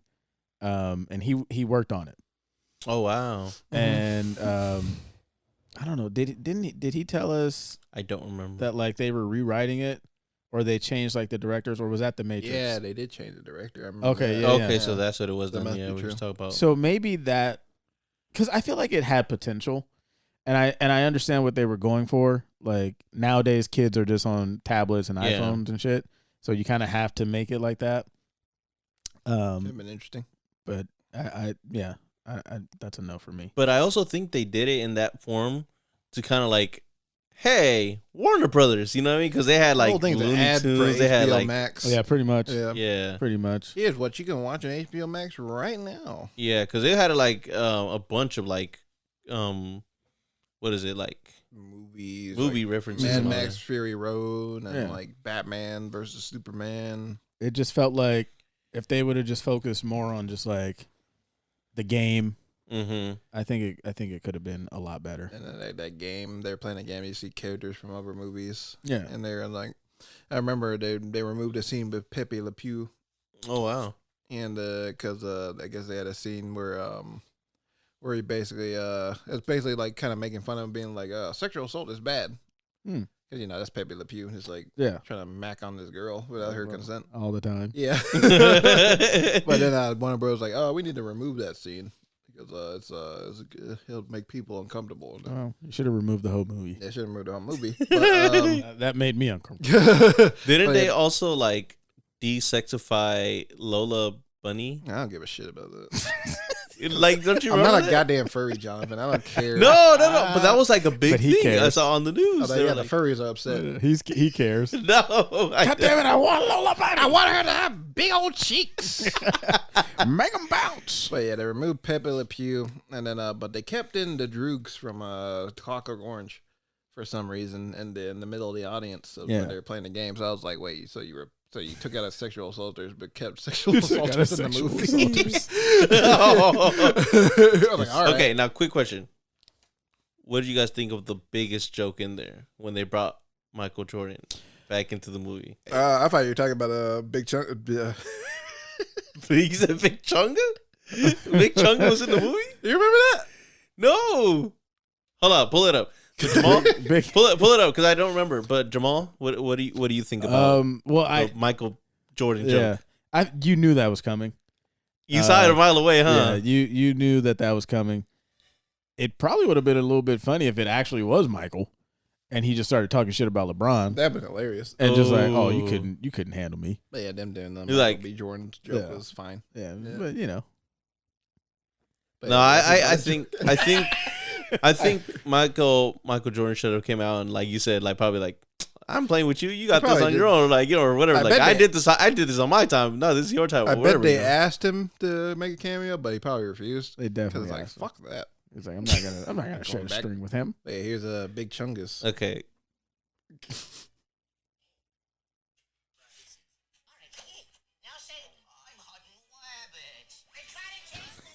Oh, When they put in big chungus, I lost my mind. Did they really put in a meme into this movie? so Jamal, do you know what Big Chunga is, right? I do not. but- Okay, so Big Chunga was basically what? Chungus, not A chunga. Chunga? No, Chungus. Chungus? Hear me. Chungus. He's Chungus. thinking of chimichanga. Chunga. Well, okay. Now correct me if I'm wrong. Hold on, but let it's me Google it. okay. It's basically when Bugs Bunny is like a certain shape. He's like a big, He's obese. yeah. Why do they call him Big Chungus again? I don't know. This is funny. I don't know why they call him Big Chungus, but it's a funny name. Well, and only reason why I know this is because I was teaching middle school, and that was like the biggest thing. The great meme. The Big And- Chungus. And I remember Lil J like showed me a video of like PewDiePie talking about Big Chungus. Damn, I don't even Peak think I got meme. internet. I don't know. Or It's service. that right there. It's peak meme. But yeah, when I saw Big Chungus, I lost my mind. Oh, okay. Here we I go. was like, why did they? Because I get why, but I'm also like, there's only like very young people that are gonna understand this. See, he's looking at it laughing. Chunky. That heckin' chonker of Bugs Bunny. But yeah, that's Big Chungus. Mhm. But Wow, hey. they put a meme into the movie. Well, Big Chungus that's fucking Big Chungus, man. I forgot. Lola Bunny is also voiced by Zendaya. Yeah. Oh, really? Yeah. I was like, that's a weird choice to make, but all right, good for her getting that check. Which actually, that could be a good segue, but that could be for a later episode. Sydney Sweeney, she's like, she doesn't make enough money. She's saying apparently. Oh yeah, I saw In that. Euphoria or like in Yeah. general? Just like in general. Uh-huh. Like yeah, I saw that. That was interesting. Yeah, but we can discuss that. Yeah, we didn't say that for She's a next time. rising star, so it's like kind of like Yeah, interesting to see like she didn't like got any like. Well, I'm sure she's making money, but not like yeah. I was gonna say it's like she's broke. she's not broke, but she's still like making money, not Yeah. like big money yet. Because I think because of we can get into it another time, but I think of streaming, they don't get residuals anymore, or like same kind of rules with the residuals that regular TV has. But yeah, that was interesting. Yeah. So I have Hangover 2 on here, but I don't really too much care to talk about it. It's like the first one, pretty much. Yeah, that's fine. Hangover 2, just Everybody the same knows. thing Yeah. as the first one, but in Bangkok. Exactly. Bangkok. Just real quick though, run down movies that should not have a sequel, and you hope they don't make a sequel. Shawshank Redemption, and that's it.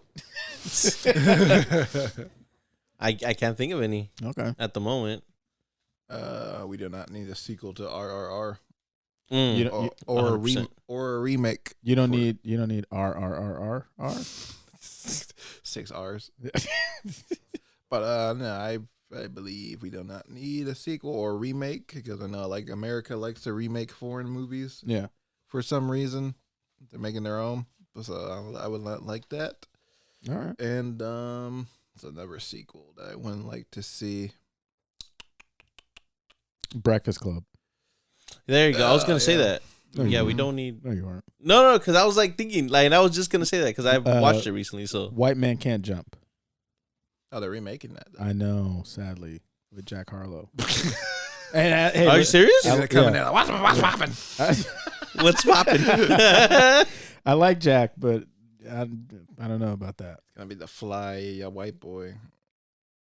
He's gonna be Duncan. Oh God.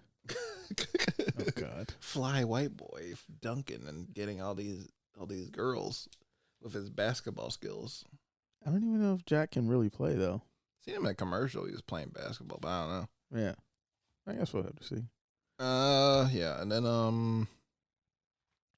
well, they made a sequel to it already, but Kingsman.